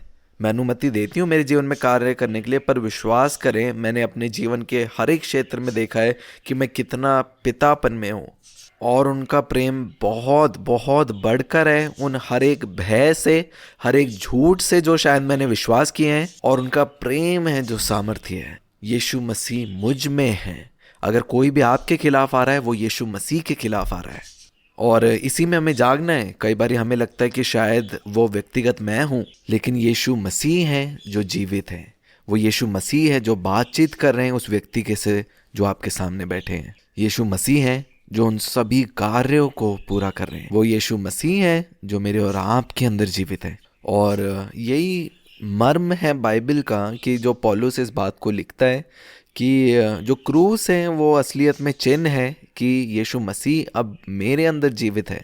वो जो वादा था, जो सुसमाचार था, वो यही था कि जो अब पवित्र आत्मा अब हमारे अंदर आकर वास करेंगे। क्योंकि अगर हम पुराने नियम में देखें, ऐसा कभी नहीं हुआ। पुराने नियम में मनुष्य और परमेश्वर का रिश्ता है, और मनुष्य की विश्वास योग्यता है परमेश्वर की तरफ। और नए नियम की कलीसिया में, उस नई वाचा में, अब मैं और आप उसके पुत्र हैं, और अब उसका विश्वास है जो हमारे अंदर कार्य करता है। इसीलिए मैं हर बारी उत्साहित करती हूँ कि कभी भी समस्या आपके पास आए और आप भागने की कोशिश करें, चाहे डॉक्टर के पास, आप केवल थोड़ा सा समय लो और अपने आप को याद दिलाओ कि आप कौन हैं, और आप अध्ययन करो उस बात का कि उसका अर्थ क्या है। और फिर आप देखेंगे जो निर्णय आप लोगे वो अलग होंगे, और अब जो निर्णय आप लोगे चीज़ें बदलेंगी उसके द्वारा। तो मैं भी अपने जीवन से आपके साथ गवाही बांटना चाहती हूँ। पिछले बहुत समय से, लगभग 6 महीने से एक समस्या थी। कुछ ऐसी चीज़ थी जो लॉक हो गई थी और उसको पूरा होना था, लेकिन वो समस्या जो है अपने आप को बड़ा दिखा रही थी कि कुछ करना है उसके विषय में। और सारी चीज़ें जो मेरे पास आई वो ये बता रही थी कि आप अपने मन को, अपनी सोच को बदलो। और लोग मुझे कॉल कर रहे थे, मतलब वो आवाज़ बहुत ही स्पष्ट रीति से आई। और उस समय में परमेश्वर पिता ने एक स्वप्न के द्वारा मुझे याद दिलाया मेरे स्थान के बारे में। और उन्होंने कहा कि तुम सिर हो सब बातों के ऊपर, कि आप सब बातों में सर हो। और उस समय में ये एक दहाड़ की तरह थी। सब लोग मेरे पास आ रहे थे, मुझे सलाह दे रहे थे सृष्टि से, जो बहुत सारी चीज़ें जो हैं मेरे मन, मेरे सोच को बदलने के लिए थी। लेकिन उस समय में मैं केवल अपने स्थान को पकड़ी रही। और सत्य यही है कि उन सारी समस्याओं ने घुटने टेके, क्योंकि मैं सिर हूँ और सारी परिस्थितियाँ बदली उस पहचान में जो मैं हूँ। मेरे कहने का मतलब यही है कि उस समस्या के बीच में जब सारी चीज़ें मुझे एक पहचान देने की कोशिश करी थी, जब मैं नहीं भूली कि मैं कौन हूँ और अपनी पहचान को पकड़े रखा, सारी चीज़ें उसी समान हुई जैसे मैं चाहती थी। और मेरा केवल एक कार्य था उस समस्या, उस तूफान के बीच में, कि नहीं भूलना कि मैं कौन हूँ।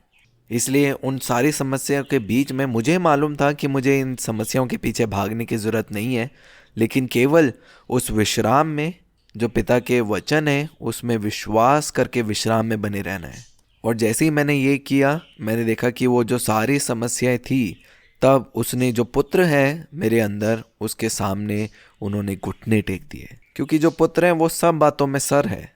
आगे हम वचन में से पढ़ेंगे, इसको पूरा करेंगे। 20 वचन में लिखा है, मैं केवल इन्हीं के लिए विनती नहीं करता, परंतु उनके लिए भी जो इनके वचन के द्वारा मुझ पर विश्वास करेंगे, कि वे सब एक हों, जैसे तू है पिता मुझ में है और मैं तुझ में हूँ, वैसे ही वे भी हम में हो, जिससे संसार विश्वास करें कि तू ही ने मुझे भेजा है।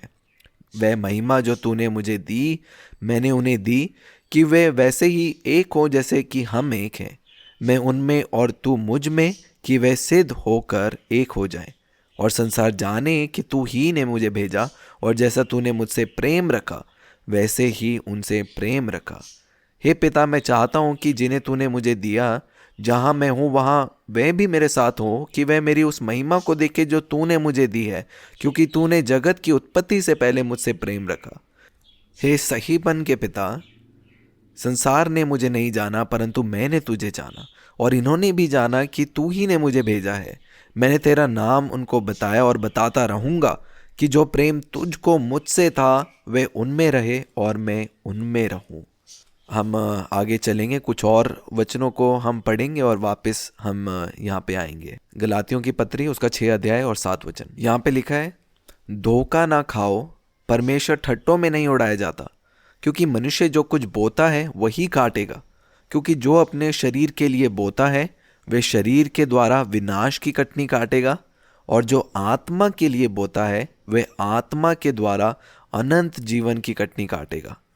ये जो दूसरा भाग है मैं फिर से पढ़ना चाहती हूँ। लिखा है, जो आत्मा के लिए बोता है वह आत्मा के द्वारा अनंत जीवन को काटेगा, और जो शरीर में बोता है वह शरीर के द्वारा विनाश को काटेगा।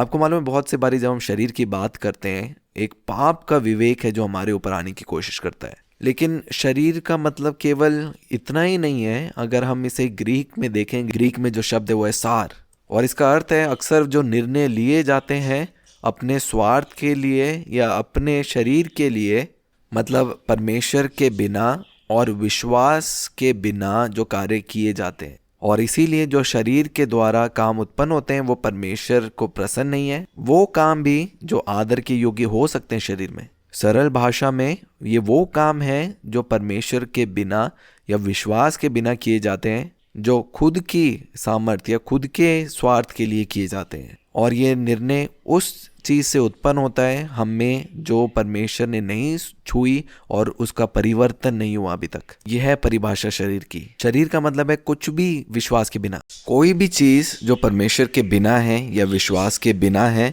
या आप अपनी समझ से जो भले बुरे के ज्ञान के वृक्ष के फल के द्वारा करते हैं, उसे परमेश्वर शारीरिक काम बोलते हैं। और चाहे वो अच्छे निर्णय क्यों ना हो, वो शरीर के काम ही है। और बाइबल में लिखा है, जो शरीर के काम बोएंगे वो विनाश की कटनी काटेंगे। इसका अर्थ यही है कि जो आपका शारीरिक मन है, आप नहीं चाहते कि वो आपको चलाए, क्योंकि एक पुत्र की पहचान में हम शरीर के द्वारा नहीं लेकिन आत्मा के अनुसार चलाए चलते हैं। और मैंने देखा है मेरे जीवन में बहुत सी बारी, जब आप समस्या का जो हल ढूंढ रहे हैं, वो समस्या का हल कोई बाहर नहीं है, वो स्वयं आपके अंदर है। पवित्र आत्मा आपके अंदर है, और वो जो जीवन आपके अंदर है वो जीवन फिर बाहर प्रगटीकरण में आता है। आप मेरा विश्वास करें, बहुत सी बारी जब मैंने अपने शारीरिक मन को रोका और केवल पिता की आवाज़ सुन के मैं गई, आपको मालूम है हर एक बारी मैंने जीवन को उत्पन्न होते हुए देखा। और वो आज भी ऐसी काम करते हैं। बहुत सी बारी मैंने ऐसे सोचा कि अरे मैं इनको सुसमाचार सुनाऊंगी, ये तो काम ही नहीं करेगा, वो विश्वास नहीं करेंगे। लेकिन उस मन को मैंने पीछे किया जो शरीर का मन है। मैं केवल जीवन दूंगी उन्हें क्योंकि आपने मुझे कहा है, और हर बारी उसने फल उत्पन्न किए। क्योंकि अब आप अपने शरीर के मन के अनुसार नहीं, लेकिन आप जो पिता आपके बारे में कहते हैं उस वचन के अनुसार चल रहे हैं, और वो हमेशा जीवन को उत्पन्न करेगा।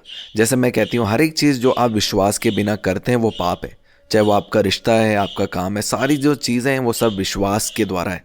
और ऐसी जो स्वर्ग राज्य है वो ऐसी कार्य करता है। आपको मालूम है, आदम को भी केवल विश्वास करना था जो परमेश्वर पिता ने कहा था, और वो शैतान था जिसने बहकाया कि ये जो फल है ये खाने में अच्छा है, और उसने अपने मन से जो सोचा कि हाँ ये जो काम करना है ये शायद अच्छा है मेरे लिए, लेकिन उसको केवल विश्वास से चलना था। हमारा जो सारा सफ़र जो है वो विश्वास से चलने वाला एक जीवन है। आगे हम पढ़ेंगे रोमियो की पत्री उसका 8 अध्याय 1 वचन से। यहाँ पे लिखा है कि अतः अब जो मसीह में हैं उन पर दंड की आज्ञा नहीं, क्योंकि वे शरीर के अनुसार नहीं वरन आत्मा के अनुसार चलते हैं। मैं और आप अपने इस शारीरिक मन या बुद्धि से नहीं चलते, मैं और आप आत्मा के अनुसार चलते हैं। शरीर की इंद्रियां हैं, जो आप खाते हैं, जो आप सूंघते हैं, जो आप छूते हैं, हर एक चीज़ जो शरीर से दिखती है आपको मालूम है उसके अनुसार नहीं चलाई चलते। और हमारा जो रिश्ता भी है वो शुरू होता है इस बात पे विश्वास करके कि पिता आपने कहा है तो मैं इस पे विश्वास करके चलूँगा। जब यीशु मसीह एकपन के बारे में कहते हैं पिता के साथ, वो वचन के द्वारा है। यीशु मसीह के दो मन नहीं है या दो सोच के साथ नहीं चलते। वो और पिता एक है, और एक ही इच्छा है जो सिद्ध इच्छा है। और वही एकपन में पिता चाहते हैं कि हम आएँ, और वो चाहते हैं कि जो मेरा वचन है वो आप में बना रहे, क्योंकि वचन के द्वारा एकपन है। क्या आप सुन सकते हैं कि मैं आपसे क्या कहना चाहता हूँ, सिवाय इसके कि जो दूसरे लोग आपको क्या कह रहे हैं? क्या ज़रूरी है आपको चाहिए कि जब 100 लोग बोलेंगे कि आप सुंदर हैं तब आप विश्वास करेंगे? क्या सृष्टि जब आपको बोलेगी तब आप मानेंगे? क्या ये काफ़ी नहीं है कि परमेश्वर पिता स्वयं कहते हैं कि आप सुंदर हैं? और हो सकता है कि कोई भी विश्वास न करे, लेकिन अगर पिता आपके विषय में कहते हैं, क्या आप उनकी बात पर विश्वास करेंगे? और यही वो बात है कि हमारी पहचान जो है हमारे पिता की ओर से आती है। और जब आप इस विश्वास के द्वारा आप चलेंगे, आप देखना सब कुछ जो आपके आसपास है वो सब कुछ बदल जाएगा। सारी चीज़ें जानेंगी कि आप कौन है, क्योंकि जब वचन बोया जाता है, आपको मालूम है सारी जो चीज़ें हैं उस वचन को, उस पहचान को अलग करने के लिए आती हैं। लेकिन जब आप कहते हैं कि मैं चुनता हूँ विश्वास करना क्योंकि वचन में ऐसा लिखा है, और जब आप वचन पे विश्वास करते हैं इसीलिए क्योंकि पिता ने कहा है, आप देखना कि वो फल जो है आपके जीवन में उत्पन्न होंगे। कोई 30 गुना, कोई 60 गुना, कोई 100 गुना। और आप इन फलों को देखना शुरू करेंगे। इसीलिए जब बाइबल में लिखा है कि आपको मालूम है जो धन उन्नति है, आपको मालूम है हमारे पास वो स्वभाव है कि हम उस बढ़ोतरी को लेके आ सकते हैं। इसलिए हम बिजनेस कर सकते हैं। हो सकता है कि पहला व्यापार जो है फेल हो जाए, दूसरा फेल हो जाए, और हमें लगे कि अरे हम कैसे हम बढ़ोतरी को लेके आएंगे। तभी लिखा है वो भूमि के समान ना बने जिसमें बीज बोया जाता है, लेकिन परीक्षाओं के समय में वो चिंताओं में आता है और वो फल नहीं फलता, क्योंकि आपके जो अनुभव है, आपने अनुमति दी उस बीज को चुराने के लिए। क्यों ना आपके 3 व्यापार जो है वो नुकसान में चले गए हो, लेकिन आप फिर भी वचन को थामते हैं और कहते हैं कि हाँ, मेरे स्वभाव में है कि मैं उन्नति में आऊँगा। फिर कल्पना करें उन 3 नुकसान हुए व्यापार के बावजूद भी जब आप उस वचन को थामे रखते हैं विश्वास और धीरज के साथ, तब आप फल को देखेंगे। और चौथे व्यापार में कि आपके स्वभाव में है वो धन उत्पन्न करना और उन्नति को लेके आना, वो आपके लिए कार्य करेगा। और जो 3 व्यापार में नहीं हुआ, आपको मालूम है वो 1 व्यापार के द्वारा 1 साल में आपके लिए उत्पन्न होगा। और ऐसे ही हम जो है अधिकार के साथ चलते हैं, क्योंकि जो वचन है आपको मालूम है उसमें सामर्थ है। तभी इसको कहा गया है कि वो एक अविनाशी बीज है, और इसीलिए हम वहाँ पे विश्राम करते हैं, क्योंकि हमारी पहचान जो है वो आसपास की चीज़ों से नहीं आती। आपके रिश्तों में हो सकता है कि बुरे अनुभव हुए हों और वो आपको पहचान देने की कोशिश करता है, और फिर आप अनुमति नहीं देते उन रिश्तों को आपको पहचान देने के लिए कि आप कौन है। वचन में लिखा है कि मैं योग्य हूँ। वचन में लिखा है कि वो मुझसे प्रेम करते हैं। हम इस वचन को थामे रखते हैं, और आप देखना वो जो जितने भी रिश्ते खराब थे वो आपके सामने आएंगे, और फिर वो इस सत्य के साथ मेल खाएंगे कि वो मुझसे प्यार करता है। सब कुछ जो है बीज के बारे में, और अनुभव को आप अनुमति नहीं देते आपको बताने के लिए कि आप कौन है। बहुत सी बारी क्या होता है, जब हमारे शरीर में कोई बीमारी के लक्षण होते हैं, हम कई बारी ऐसे बोल देते हैं कि मैं बीमार हूँ। ये आपकी पहचान शरीर से नहीं है। वो कौन आपको पहचान दे रहा है? वो बीमारी। क्योंकि हो सकता है कि बहुत लंबे समय तक 10 या 20 साल तक अगर कोई बीमारी आपके साथ है, वो पहचान आप में आ सकती है, लेकिन वो बीज वहाँ पे है कि मैं उसका पुत्र हूँ। उस पुत्र का स्वभाव है कि उसमें कोई बीमारी नहीं हो सकती। वो चंगाई मेरा स्वभाव है। इसमें, इस सत्य में जब हम विश्राम करते हैं और आप चुनाव करते हैं कि मैं विश्वास करूंगा कि ये मेमने के लहू के द्वारा है और मेरे गवाही के वचन के द्वारा कि मैं इन चीज़ों के ऊपर जयवंत होऊंगा, तो क्या होगा? अगर 20 साल से भी आप बीमार थे, आप देखना सारी चीज़ें जो है बदलना शुरू होंगी, क्योंकि आपने बीमारी को भी अवसर नहीं दिया आपको पहचान देने के लिए कि आप कौन है। आप दवाइयाँ खा सकते हैं, दवाई खाने में कोई भी बुराई नहीं है, पर वही दवाई को आप अपनी पहचान नहीं देने देते कि आप कौन है। अपने आप को आप अलग करते हैं उन सब चीज़ों से, और फिर आप सत्य पे विश्वास करते हैं पिता आपके विषय में क्या कहते हैं, और तब आप देखना वो सारी बीमारी जो है छोड़ के जाती है। वो अलौकिक और अद्भुत स्वर्गीय राज्य है जिसमें हम चलते हैं, जीते हैं, वो हमारे लिए सब कामों को पूरा करते हैं। ये सब आत्मिक सत्य हैं, और जितना अधिक हम विश्राम में रहते हैं, आप देखना वो वचन जो है आपके अंदर और गहराई से निकलता है। इसलिए चाहे परिस्थिति कैसे भी क्यों ना हो, चाहे आपके दोस्त के जीवन में हुआ हो, नहीं हुआ हो, आप बस वचन को आप थाम के रखें और वचन पे आप विश्वास करें। मैं आपका पुत्र हूँ, और आप चुनते हैं उस पर विश्वास करना क्योंकि पिता ने इसे कहा है। अगर किसी के भी जीवन में वो गवाही नहीं हुई है, आपके जीवन में वो गवाही होगी। वो उस सत्य की महत्वपूर्णता है। आगे पढ़ेंगे वचन में, इसी के रोमियो की पत्री 8:1 में, अतः अब जो मसीह में हैं उन पर दंड की आज्ञा नहीं, क्योंकि वे शरीर के अनुसार नहीं वरन आत्मा के अनुसार चलते हैं। क्योंकि जीवन की आत्मा की व्यवस्था ने मसीह यीशु में मुझे पाप की और मृत्यु की व्यवस्था से स्वतंत्र कर दिया है। पाप की और मृत्यु की व्यवस्था से हमें अलग किया।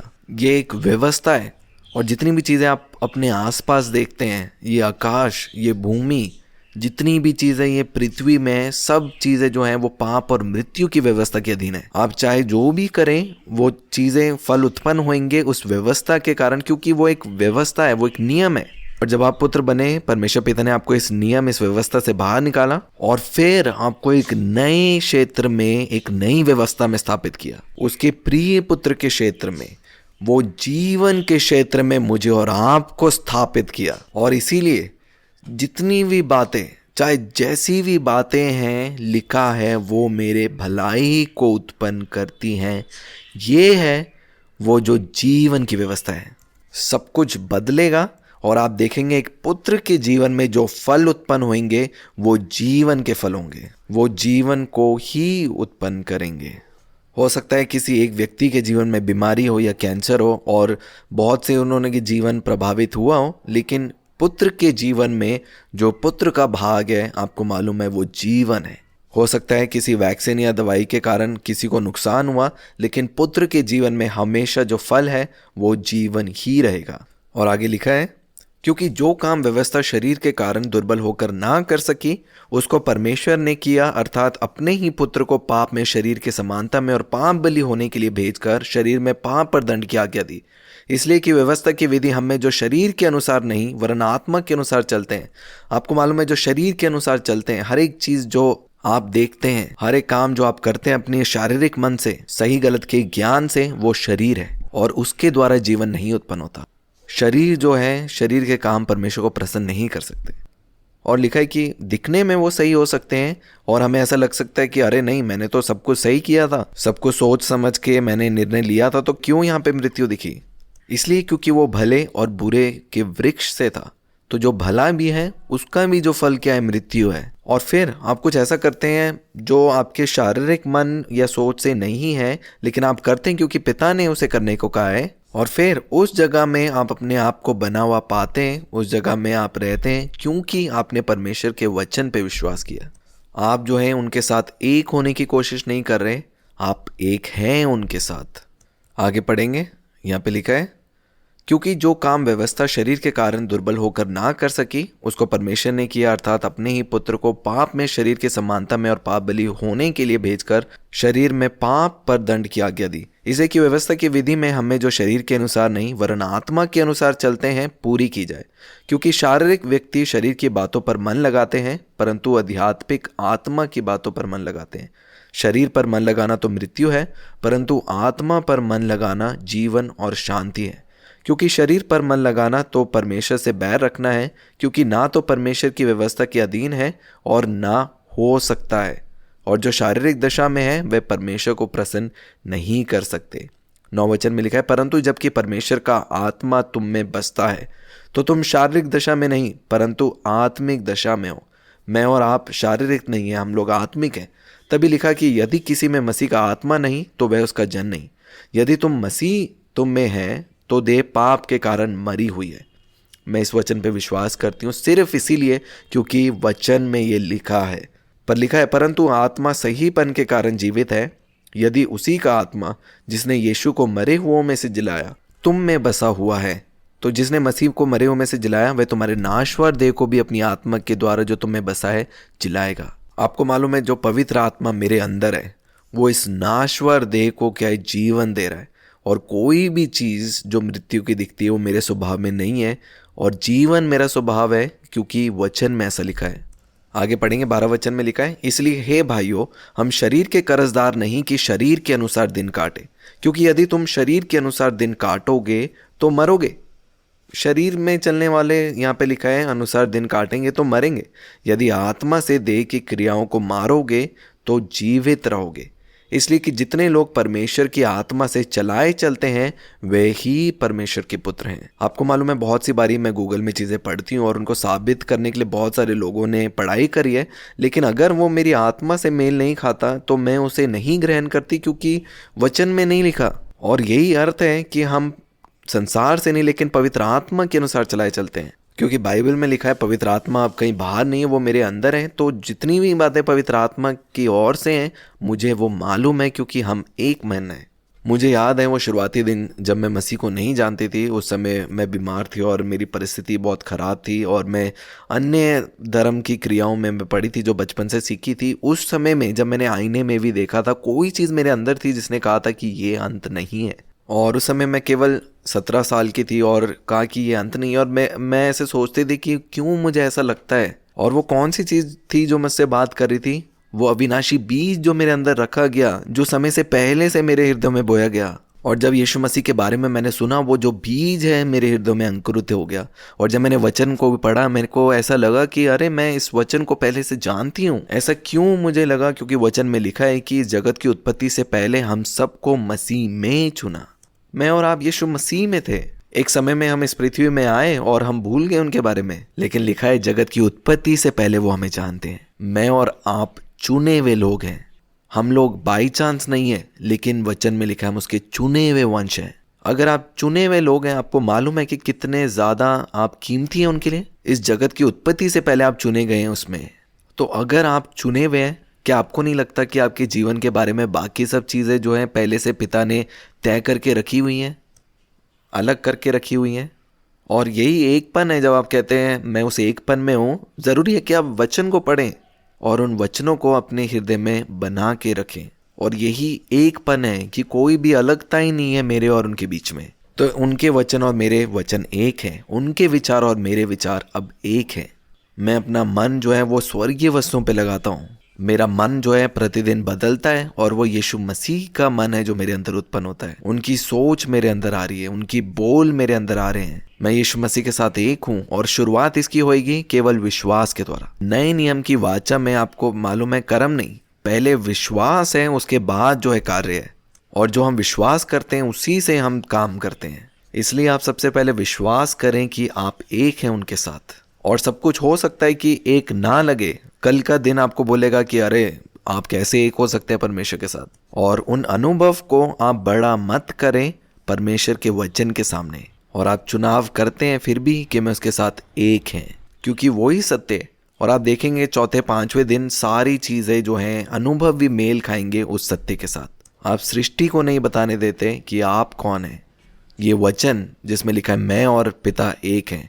हो सकता है कि आप सड़क में चल रहे हैं, गाड़ी चला रहे हैं, क्रोध आपके अंदर आया और सारी जो चीज़ें वो दिखाने की कोशिश कर रही हैं कि आप और पिता एक नहीं है, सिर्फ आपको उस वचन से अलग करने के लिए। लेकिन जब आप अनुभव को अनुमति नहीं देते, वचन पे खड़े रहते हैं कि मैं और पिता एक हैं, तब वो सारी चीज़ें आपके पाँव के नीचे हैं। आगे पढ़ेंगे, लिखा है 14 वचन में, इसलिए कि जितने लोग परमेश्वर की आत्मा के चलाए चलते हैं वही परमेश्वर के पुत्र हैं। क्योंकि तुमको दासत्व की आत्मा नहीं मिली कि फिर भयभीत हो, परंतु लेपालकपन की आत्मा मिली है, जिसे हम हे अब्बा हे पिता कहकर पुकारते हैं। आत्मा आप ही हमारी आत्मा के साथ गवाही देता है कि हम परमेश्वर की संतान हैं। और यदि संतान है तो वारिस भी, वरन परमेश्वर के वारिस और मसीह के संग वारिस हैं। आपको मालूम है जैसे शुरुआत में लिखा गया कि जो आत्मा के अनुसार चलते हैं वो परमेश्वर के पुत्र हैं। कोई भी दासत्व की आत्मा नहीं है। लिखा है आत्मा आप ही आत्मा के साथ गवाही देता है। और अगर वचन में लिखा है हम एक हैं उनके साथ, तो हम एक हैं। वचन में लिखा है कि यीशु मसीह के पास स्वर्गीय स्वभाव है, तो मैं उनके साथ एक हूँ। मेरे अंदर भी वो परमेश्वर पिता का स्वर्गीय स्वभाव है। और ये अर्थ है उस एकपन का। और जितना अधिक आप उस सत्य के साथ सहमति रखते हैं, बाइबल में लिखा है तब हम उसके साथ संगी वारिस हैं। आप फिर प्रगटीकरण में देखेंगे आपकी पहचान जो आप हैं। आगे लिखा है कि जब हम उसके साथ दुख उठाएं तो उसके साथ महिमा भी पाएं। आगे पढ़ेंगे रोमियो की पत्री 10 अध्याय उसका 6 वचन, परंतु जो सहीपन विश्वास से है वो यो कहता है, तो अपने मन में ये ना कहना कि स्वर्ग पर कौन चढ़ेगा अर्थात मसीह को उतार लाने के लिए, या अधलोक में कौन उतरेगा अर्थात मसीह को मरे हुओं में से जिलाकर ऊपर लाने के लिए। परंतु वह क्या कहती है, यह है कि वचन कहाँ पे है? वो वचन तेरे निकट है, तेरे मुंह में और तेरे मन में है। ये वही विश्वास का वचन है जो हम प्रचार करते हैं कि यदि तू अपने आप कैसे जयवंत होते हैं, क्या लिखा है, यदि तू अपने मुंह से यीशु को प्रभु जानकर अंगीकार करे और अपने मन से विश्वास करे कि परमेश्वर ने उसे मरे हुए में से जिलाया, तो तू निश्चय उद्धार पाएगा। और आगे लिखा है क्योंकि सही बन के लिए मन से विश्वास किया जाता है और उद्धार के लिए मुंह से अंगीकार किया जाता है। आपको मालूम है मैं और आप यीशु मसीह जो है एक जात हैं। एक शेर का बच्चा जो है वो शेर ही है। और जब यीशु मसीह इस संसार में चल रहे हैं, उन्हें मालूम है कि उनका परमेश्वर पिता कौन है। इसलिए जब हम पुत्र कहते हैं, आप जाने कि हम एक जात हैं। जैसे एक सेब के बीज से दूसरा सेब उत्पन्न होता है, एक शेर जो है दूसरे शेर को जन्म देता है, यीशु मसीह जन्म देते हैं दूसरे यीशु मसीह को, परमेश्वर के पुत्र। तभी यहाँ पे वचन में लिखा है कि सहीपन के लिए मन से विश्वास किया जाता है और उद्धार के लिए मुंह से अंगीकार किया जाता है, और जब मैं बोलती हूँ तो चीज़ें बदलती हैं। और आगे पढ़ेंगे, यहाँ पे 14 वचन में इस प्रकार लिखा है, फिर जिस पर उन्होंने विश्वास नहीं किया वे उसका नाम कैसे लें, और जिसके विषय सुना नहीं उस पर कैसे विश्वास करें, और प्रचारक बिना कैसे सुने, और यदि भेजा ना जाए तो कैसे प्रचार करें। जैसे लिखा है, उनके पाँव क्या ही सुहाने हैं जो अच्छी बातें का सुसमाचार सुनाते हैं, उस अच्छे वचनों का सुसमाचार सुनाते हैं, परंतु सब ने उस सुसमाचार पर कान ना लगाया। यशाया कहता है, हे प्रभु, किसने हमारे समाचार पर विश्वास किया। विश्वास के विषय में यहाँ पे सवाल है। और 17 वचन में लिखा है, अतः विश्वास सुनने से और सुनना मसीह के वचन से होता है। यहाँ पे ऐसा लिखा है, लेकिन अगर ग्रीक में हम देखेंगे, यहाँ पे लिखा है कि सुनना मसीह के वचन से होता है। वो जो वचन शब्द है वो रेमा है, और वो जो वचन के बारे में लिखा गया वो क्रिस्तोस, और उस शब्द का जो अर्थ है वो है सहीपन या पूरा किए हुए कार्य का वचन। तो अब केवल वचन या वो बातें नहीं है, लेकिन उस पूरे किए हुए कार्य पे हम मनन करते हैं। इसलिए अब विश्वास जो है वो सुनने के द्वारा आता है, और वो यीशु मसीह के वचन सुनने के द्वारा है। मतलब वो पूरा किया हुआ कार्य, सब कुछ जो हम प्रचार करते हैं वो क्रूस के द्वारा है, और उसी के द्वारा जो है विश्वास आता है, वो पूरा किया हुआ कार्य है। फिर ये भी लिखा है कि जो पुराना है, ये पुराना व्यवस्था है, वो जो है दोष को उत्पन्न करती है। इसका मतलब अब के समय में मैं किसी के ऊपर व्यवस्था को नहीं दे सकता, वो क्योंकि मृत्यु को ही उत्पन्न करेगी। लेकिन अब मुझे और आपको वो मेल मिलाप का सुसमाचार मिला है, वो सहीपन का सुसमाचार जो जीवन को उत्पन्न करता है। आगे हम पढ़ेंगे इब्रानियों की पत्री, उसका 6 अध्याय और 9 वचन पढ़ेंगे। यहाँ पे लिखा है, पर हे प्रियो, यद्यपि हम ये बातें कहते हैं तो भी तुम्हारे विषय में हम इससे अच्छी और उद्धार वाली बातों का भरोसा करते हैं, क्योंकि परमेश्वर अन्याय नहीं कि तुम्हारे काम और उस प्रेम को भूल जाए जो तुमने उसके नाम के लिए इस रीति से दिखाए कि पवित्र लोग की सेवा की और कर भी रहे हो। पर हम बहुत चाहते हैं कि तुम में से हर एक जन अंत तक पूरी आशा के लिए ऐसे ही प्रयत्न करता रहे, ताकि तुम आलसी ना हो जाओ, वरन उनका अनुकरण करो जो विश्वास और धीरज के द्वारा प्रतिज्ञा के वारिस होते हैं। आगे हम पढ़ेंगे दूसरा पतरस की पत्री, उसका 1 अध्याय और 2 वचन। यहाँ पे लिखा है, परमेश्वर की ओर हमारे प्रभु यीशु की पहचान के द्वारा अनुग्रह और शांति हमें बहुतायत से बढ़ती जाए, क्योंकि उसकी ईश्वरीय सामर्थ्य ने सब कुछ जो जीवन और भक्ति से संबंध रखता है हमें उसकी पहचान के द्वारा, जिसमें हमें अपनी ही महिमा और सद्गुण के अनुसार बुलाया है, जिनके द्वारा उसने हमें बहुमूल्य और बड़ी प्रतिज्ञाएं दी हैं। ये प्रतिज्ञा क्या है? जैसे हमने पढ़ा कि मैं और पिता एक हैं। जब हम उसे थामे रखते हैं, लिखा है, उनके द्वारा हम उस सड़ाहट से छूटकर जो संसार में बुरी अभिलाषाओं से होती हैं, ईश्वरीय स्वभाव के सहभागी हो जाओ। इसका मतलब हर एक वो बातें जो हम अपनी आंखों से, शरीर से हम देखते हैं, वो क्या है? वो बुरी बुरी अभिलाषाएं जो है उत्पन्न होती है, उस सड़ाहट से छूटने के लिए, ईश्वरीय स्वभाव में आने के लिए वो वायदे हमें दिए हैं। जब उन्हें पकड़ते हैं, आप देखेंगे सारी चीज़ें आपके सामने घुटने टेकेंगी। तो आज हमने क्या सीखा, मैं विस्तार में आप लोगों के साथ बांटूंगी, और फिर हम कुछ गवाहियों को भी सुनेंगे। आपको मालूम है, जिस क्षण आदम ने पाप किया और वो पाप में गिर गया, हर एक चीज़ जो हम आसपास देखते हैं, जो संसार है, उसने जो है एक पहचान को उसके ऊपर डालने की कोशिश की। इसलिए जब हमने इस संसार में जन्म लिया, हम लोग स्कूल गए, और जितने भी लोग हमारे आसपास हैं, सब लोगों के द्वारा बीज हमारे प्राणों में बोए गए, और सबको एक पहचान मिली जो संसार के द्वारा पहचान दी गई। इसलिए जन्म से लेकर अभी तक जितने भी बीज आपके प्राणों में बोए गए, एक पहचान उनके द्वारा आती है। हो सकता है बुरे अनुभव हुए हों आपके जीवन में, और वो आपको पहचान देते हैं, और आप कहते हैं कि प्रिया, आपको नहीं मालूम मेरे जीवन में कैसे कैसे अनुभव हुए हैं, मुझे जो है बुरे बुरे लोग मिले और बुरे रिश्ते से होकर मैं गुजरी हूँ। तो हमने क्या किया, वो सारे जो अनुभव, जितने भी बीज संसार के द्वारा बोए जा रहे थे, हमने उसे पहनकर पहचान बना ली। हो सकता है बीमारी आई, आपने कहा कि मैं बीमार हूँ, और हो सकता है किसी ने आपको धोखा दिया और उसकी आपने पहचान डाली, अरे मुझसे कोई प्रेम नहीं करता, और ये सारी पहचान आपको संसार से मिली।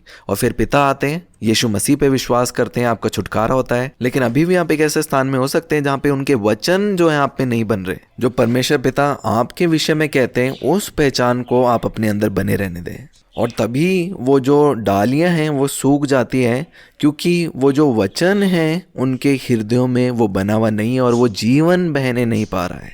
क्योंकि ज़रूरी है वो जीवन दाखलता से डालियों में बहे, और इसीलिए जब आप अनुमति देते हैं इन वचनों को आपके हृदय में बोने के लिए, और जितनी भी परीक्षा है वो आती है इस बीज को अलग करने के लिए, और आप चुनाव करते हैं इस बात पे विश्वास करने के लिए कि अरे मेरे पास जो है असफल व्यापार रहे हैं मेरे जीवन में, लेकिन मेरे पास सामर्थ्य है कि मैं उस धन को बनाता हूँ, और आप उस अनुभव को अपने ऊपर नहीं आने देते। आप विश्वास करें, सब कुछ फिर बदलता है, सब कुछ जो है वो आपके सामने घुटने टेकता है, क्योंकि वो बीज है जिसके पीछे वो सब कुछ कार्य होता है। और शैतान जो है उस बीज को चोरी करना चाहता है ताकि वो आपके जीवन में फल ना लेके आए। और जब हम उस बीज को पकड़ के रहते हैं और हम उसे नहीं छोड़ते, और यही जो है धीरज को करता है, और धीरज इसी बात में है कि जब हमने वचन को पकड़ा है हम लड़ते नहीं हैं। लिखा है कि वचन में कि विश्वास की कुश्ती, वो विश्वास की कुश्ती क्या है? उस वचन को अपने मनों में बने रहने दो कि नहीं यही सत्य है, और जब आप ऐसा करते हैं आपको मालूम है तब आप उस सत्य वचन में खड़े हैं जो आपकी पहचान के बारे में है। इसका अर्थ है कि मैं और आप क्रूसित हो चुके हैं, क्योंकि एक बीज जो है वो तभी फल उत्पन्न कर सकता है जब वो बीज भूमि में गड़कर वो मरता है, और उसी के द्वारा जो है उसके द्वारा फल उत्पन्न होते हैं। इसीलिए मैं और आप भी यीशु मसीह के साथ क्रूसित हैं। और अगर हम क्रूसी तो कल्पना करें कि क्रूस के दूसरी तरफ क्या है, वो पुनरुत्थान जीवन है। हमें उस चक्र में दोबारा से नहीं पड़ना। इसलिए 2009 से 12 तक जब मैं बीमार पड़ती रही और किसी भी चीज़ को मैंने नहीं बताने दिया मेरी पहचान के बारे में, और मैं एक ऐसे स्थान में आ गई कि मैं परमेश्वर की पुत्र हूँ और कोई भी चीज़ मुझे अब इस पहचान से अलग नहीं कर सकता। और जिस क्षण मैंने निर्णय लिया कि मैं नहीं लूँगी पहचान जो है मेरे शरीर में, मुझे वो बीमारी दिख रही थी मेरे शारीरिक आंखों से, लेकिन मैंने चुनाव किया उस विश्राम में बने रहने के लिए और उस वचन को थाम के रखा। इसलिए मैंने चुनाव किया कि मैं मर जाऊंगी लेकिन मैं विश्वास करना नहीं छोड़ूंगी कि मैं उसके पुत्र हूँ और मेरे स्वभाव में जीवन है। और जब मैंने इस बात पे विश्वास किया और मैंने अंगीकार किया इस बात का, तो केवल एक बीमारी नहीं, जितनी भी बीमारी मेरे अंदर थी वो सब छोड़ के चली गई। वो बीज के साथ, वो वायदे के साथ मैंने अपने आप को क्रूस पे देखा, क्योंकि उस क्रूस की दूसरी तरफ क्या है? वो पुनरुत्थान जीवन है। और जब वो फल उत्पन्न हुआ तब मैं दूसरों को भी सिखा पाई इस स्वर्गीय स्वभाव के बारे में। और यही अर्थ है जब वचन में लिखा है कि स्वर्गीय राज्य एक बीज के समान है, कि जब वो वचन बोया जाता है वो बहुत फल फलता है, और फिर जो आकाश के पक्षियां भी हैं वो उसके अंदर अपनी शहर पना पाते हैं। इसीलिए हर एक क्षेत्र में आप जब वचन को, जो बीज है, उसको लेते हैं और विश्वास करते हैं कि पिता ने ऐसा कहा है तो मैं इस पे विश्वास करूंगी, तब आप चीज़ों को बदल के देखते हैं। क्योंकि लिखा है यीशु मसीह जब क्रूस पे मरे वो हमारे सारी दुख और पीड़ा के लिए मरे। और जब एक पास्टर के बच्चे जो प्रभु के पास चले गए, आपको मालूम है जब वो इस पहचान में थे तो जितनी भी जो उदासी और दुख आने की कोशिश करी, उन्होंने चुनाव किया कि मैं नहीं होऊंगा, क्योंकि वो सब कुछ जो है यीशु मसीह लेके क्रूस पे मरे। मैं चुनाव करूंगा कि मैं आनंद में रहूंगा, क्योंकि आप मेरे दुख और पीड़ा को लेकर क्रूस पे मर गए।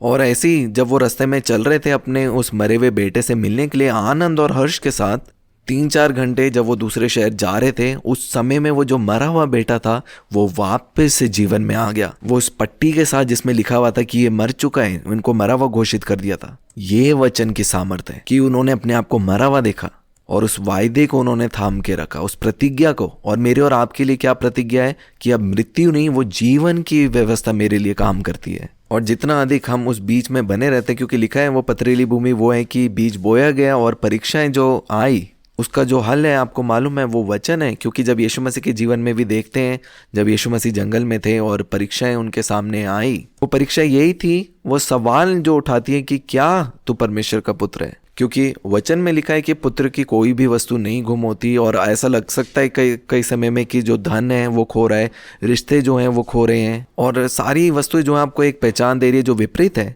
लेकिन उस समय आप वचन को पकड़ते हैं और कहते हैं मैं पुत्र हूँ और मेरे स्वभाव में नहीं है कोई भी चीज़ खोना। और फिर आप इस पहचान में बने रहते हैं कि चाहे कुछ भी हो जाए, मैं इस वचन को, इस पहचान को दूर नहीं होने दूंगा कि मैं उसका पुत्र हूँ और मेरे स्वभाव में नहीं है कुछ भी चीज़ खोना। और फिर वो सारी जो चीज़ें हैं वो वापस आएंगी।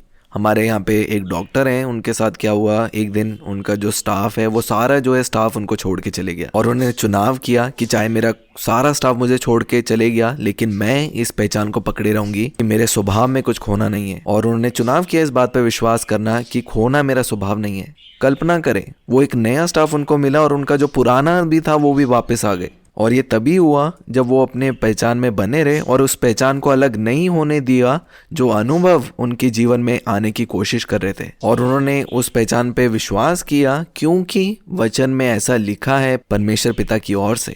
वो वचन मुझे बताता है जो मैं हूँ, ये नहीं कि जो मैं बनने वाला हूँ। इसलिए मैं विश्वास करूंगी अपनी पहचान के बारे में, मैं जो हूँ, क्योंकि वचन में ऐसा लिखा है। और यही अर्थ है कि हम मर रहे हैं और वचन जो है हमारे अंदर जीवित हो रहा है।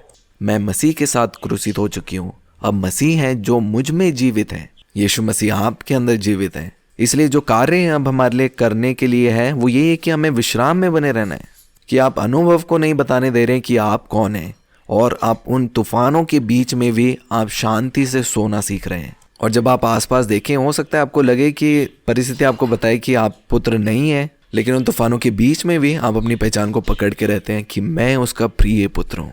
और जब आप परीक्षाओं के समय में जब आप सोते हैं और जब आप जागते हैं, तब लोग भी आपको देखकर कहते हैं कि किस प्रकार का व्यक्ति है कि आंधी और तूफान भी इसकी आज्ञाओं को मानते हैं। आप लोग समझ रहे हैं, ये इसीलिए क्योंकि इस पुत्र को किसी को साबित नहीं करना कि ये पुत्र है। वो जानता है कि वो पुत्र है और वो अपनी पहचान जो है अपनी आसपास की चीज़ों से नहीं लेता। और जब आप ऐसा करना सीखते हैं, जब आप अपनी पहचान केवल वचन के अनुसार स्थापित करते हैं, क्योंकि वचन में लिखा है आप विश्वास करें आप उस व्यक्ति के समान है जिसने अपना घर चट्टान पर बनाया है। मेघ बरसा, बारिश आई, तूफान हुआ, लेकिन वो घर अपनी जगह बना रहा क्योंकि उसका घर चट्टान पर बना है। वहां पे आप सफलता को पाते हैं। वहां पे आप देखेंगे कि आप उस ईश्वरीय स्वभाव के साथ एक हैं, और जो सड़ाहट संसार में होती है उनसे आप बाहर हैं। मतलब हाँ, संसार में अभिलाषाएं हैं, सड़ाहट है जो अपनी तरफ खींचती हैं, लेकिन आप कहते हैं कि नहीं, मैं यहाँ पे नहीं हूँ, और फिर वो समस्या आपके सामने घुटने टेकती है। ये एक क्षेत्र है जो पुत्र का क्षेत्र है। सब कुछ उस बीज के बारे में, उस वायदे के बारे में जो आपके अंदर बोया गया है। आप अनुमति ना दें उस बीज को चुराने के लिए, चाहे कुछ भी अनुभव क्यों ना हो। उन परिस्थितियों के बीच में भी आप घोषणा करें आपकी पहचान के बारे में, मैं हूँ। आप बदल नहीं रहे, आप हैं। आप विजय होने की कोशिश नहीं कर रहे, आप हैं जयवन से बढ़कर। आप जीवन नहीं बन रहे, आप जीवन हैं। आपके जो वचन हैं वो आत्मा और जीवन है। दिख सकते हैं वो शायद ऐसे नहीं है, लेकिन मैं फिर भी विश्वास करती हूँ इसमें कि मेरे वचन आत्मा और जीवन है। मैं चंगाई नहीं पा रहा, मैं स्वयं चंगाई हूँ। और मैं जो है सफलता नहीं, मैं स्वयं एक सफलता हूँ। मैं धनी हूँ। ये जितनी भी पहचान है ये पिता ने आपको दी है। मसीह है जो मुझ में जीवित है, मैं मसीह के साथ क्रूसित हूँ, अब मसीह है जो मुझ में जीवित है। कौन सा भाग? वो पूरा भाग, सब चीज़ में यीशु मसीह जीवित है। मैं जहाँ पे भी जाता हूँ यीशु मसीह हैं जो जा रहे हैं। मैं जगत की ज्योति हूँ, जहाँ पे मैं जाऊँगा वो अंधकार दूर जाएगा। मैं दो मन के साथ या संदेह के साथ नहीं हूँ, मैं एक मन हूँ। अपनी पहचान में बने रहे। मैं सब कुछ कर सकता हूँ मसीह में जो मुझे सामर्थ देता है। वो ज्योति है जो अंधेरे को दूर करती है, और सारी चीज़ें फिर आपके सामने घुटने टेकेंगी। मेरा विश्वास है जो आज बीज बोया गया है, पवित्र आत्मा आपके हृदय में कार्य करेगा और उस फल को उत्पन्न करेगा। क्योंकि आज का जो संदेश है वो अविनाशी बीज के बारे में, और जो पुत्रत्व की सरलता है वो बीज के बारे में है। तो लोग जब पुत्रत्व के बारे में पूछते हैं, आप कह सकते हैं बीज है। आपको क्या लगता है यीशु मसीह कौन है? वो एक बीज है। वो बीज आया, वो मरा, और उस बीज के द्वारा बहुत से पुत्र उत्पन्न हुए। और यीशु मसीह कोई और चीज़ नहीं, लेकिन वो बढ़ोतरी करने के लिए आए पुत्र की जाति को उनके समान। तो जितना आपका जीवन है, आप उस वचन को आप अपने हृदय में बनाते हैं, क्योंकि जैसा लिखा है उनके वचन में बने रहने के द्वारा, जैसे मेरा वचन तुम में बना रहे, उसके द्वारा, उनके वचन हमारे हृदय में बोए जाने के द्वारा हम अंश अंश उनके स्वरूप में बदलते हैं। वही चीज़ें हम देखते हैं जो उन्होंने देखे, हम देखते हैं। वो आंधी और तूफान उनकी बात को सुनते हैं, वही हमारे साथ होता है, और कोई फर्क नहीं। हम एक है यीशु मसीह के साथ। परमेश्वर पिता इस वचन सुनने के द्वारा आप सभी को आशीष दे, और पवित्र आत्मा आप सबसे बातचीत करेंगे।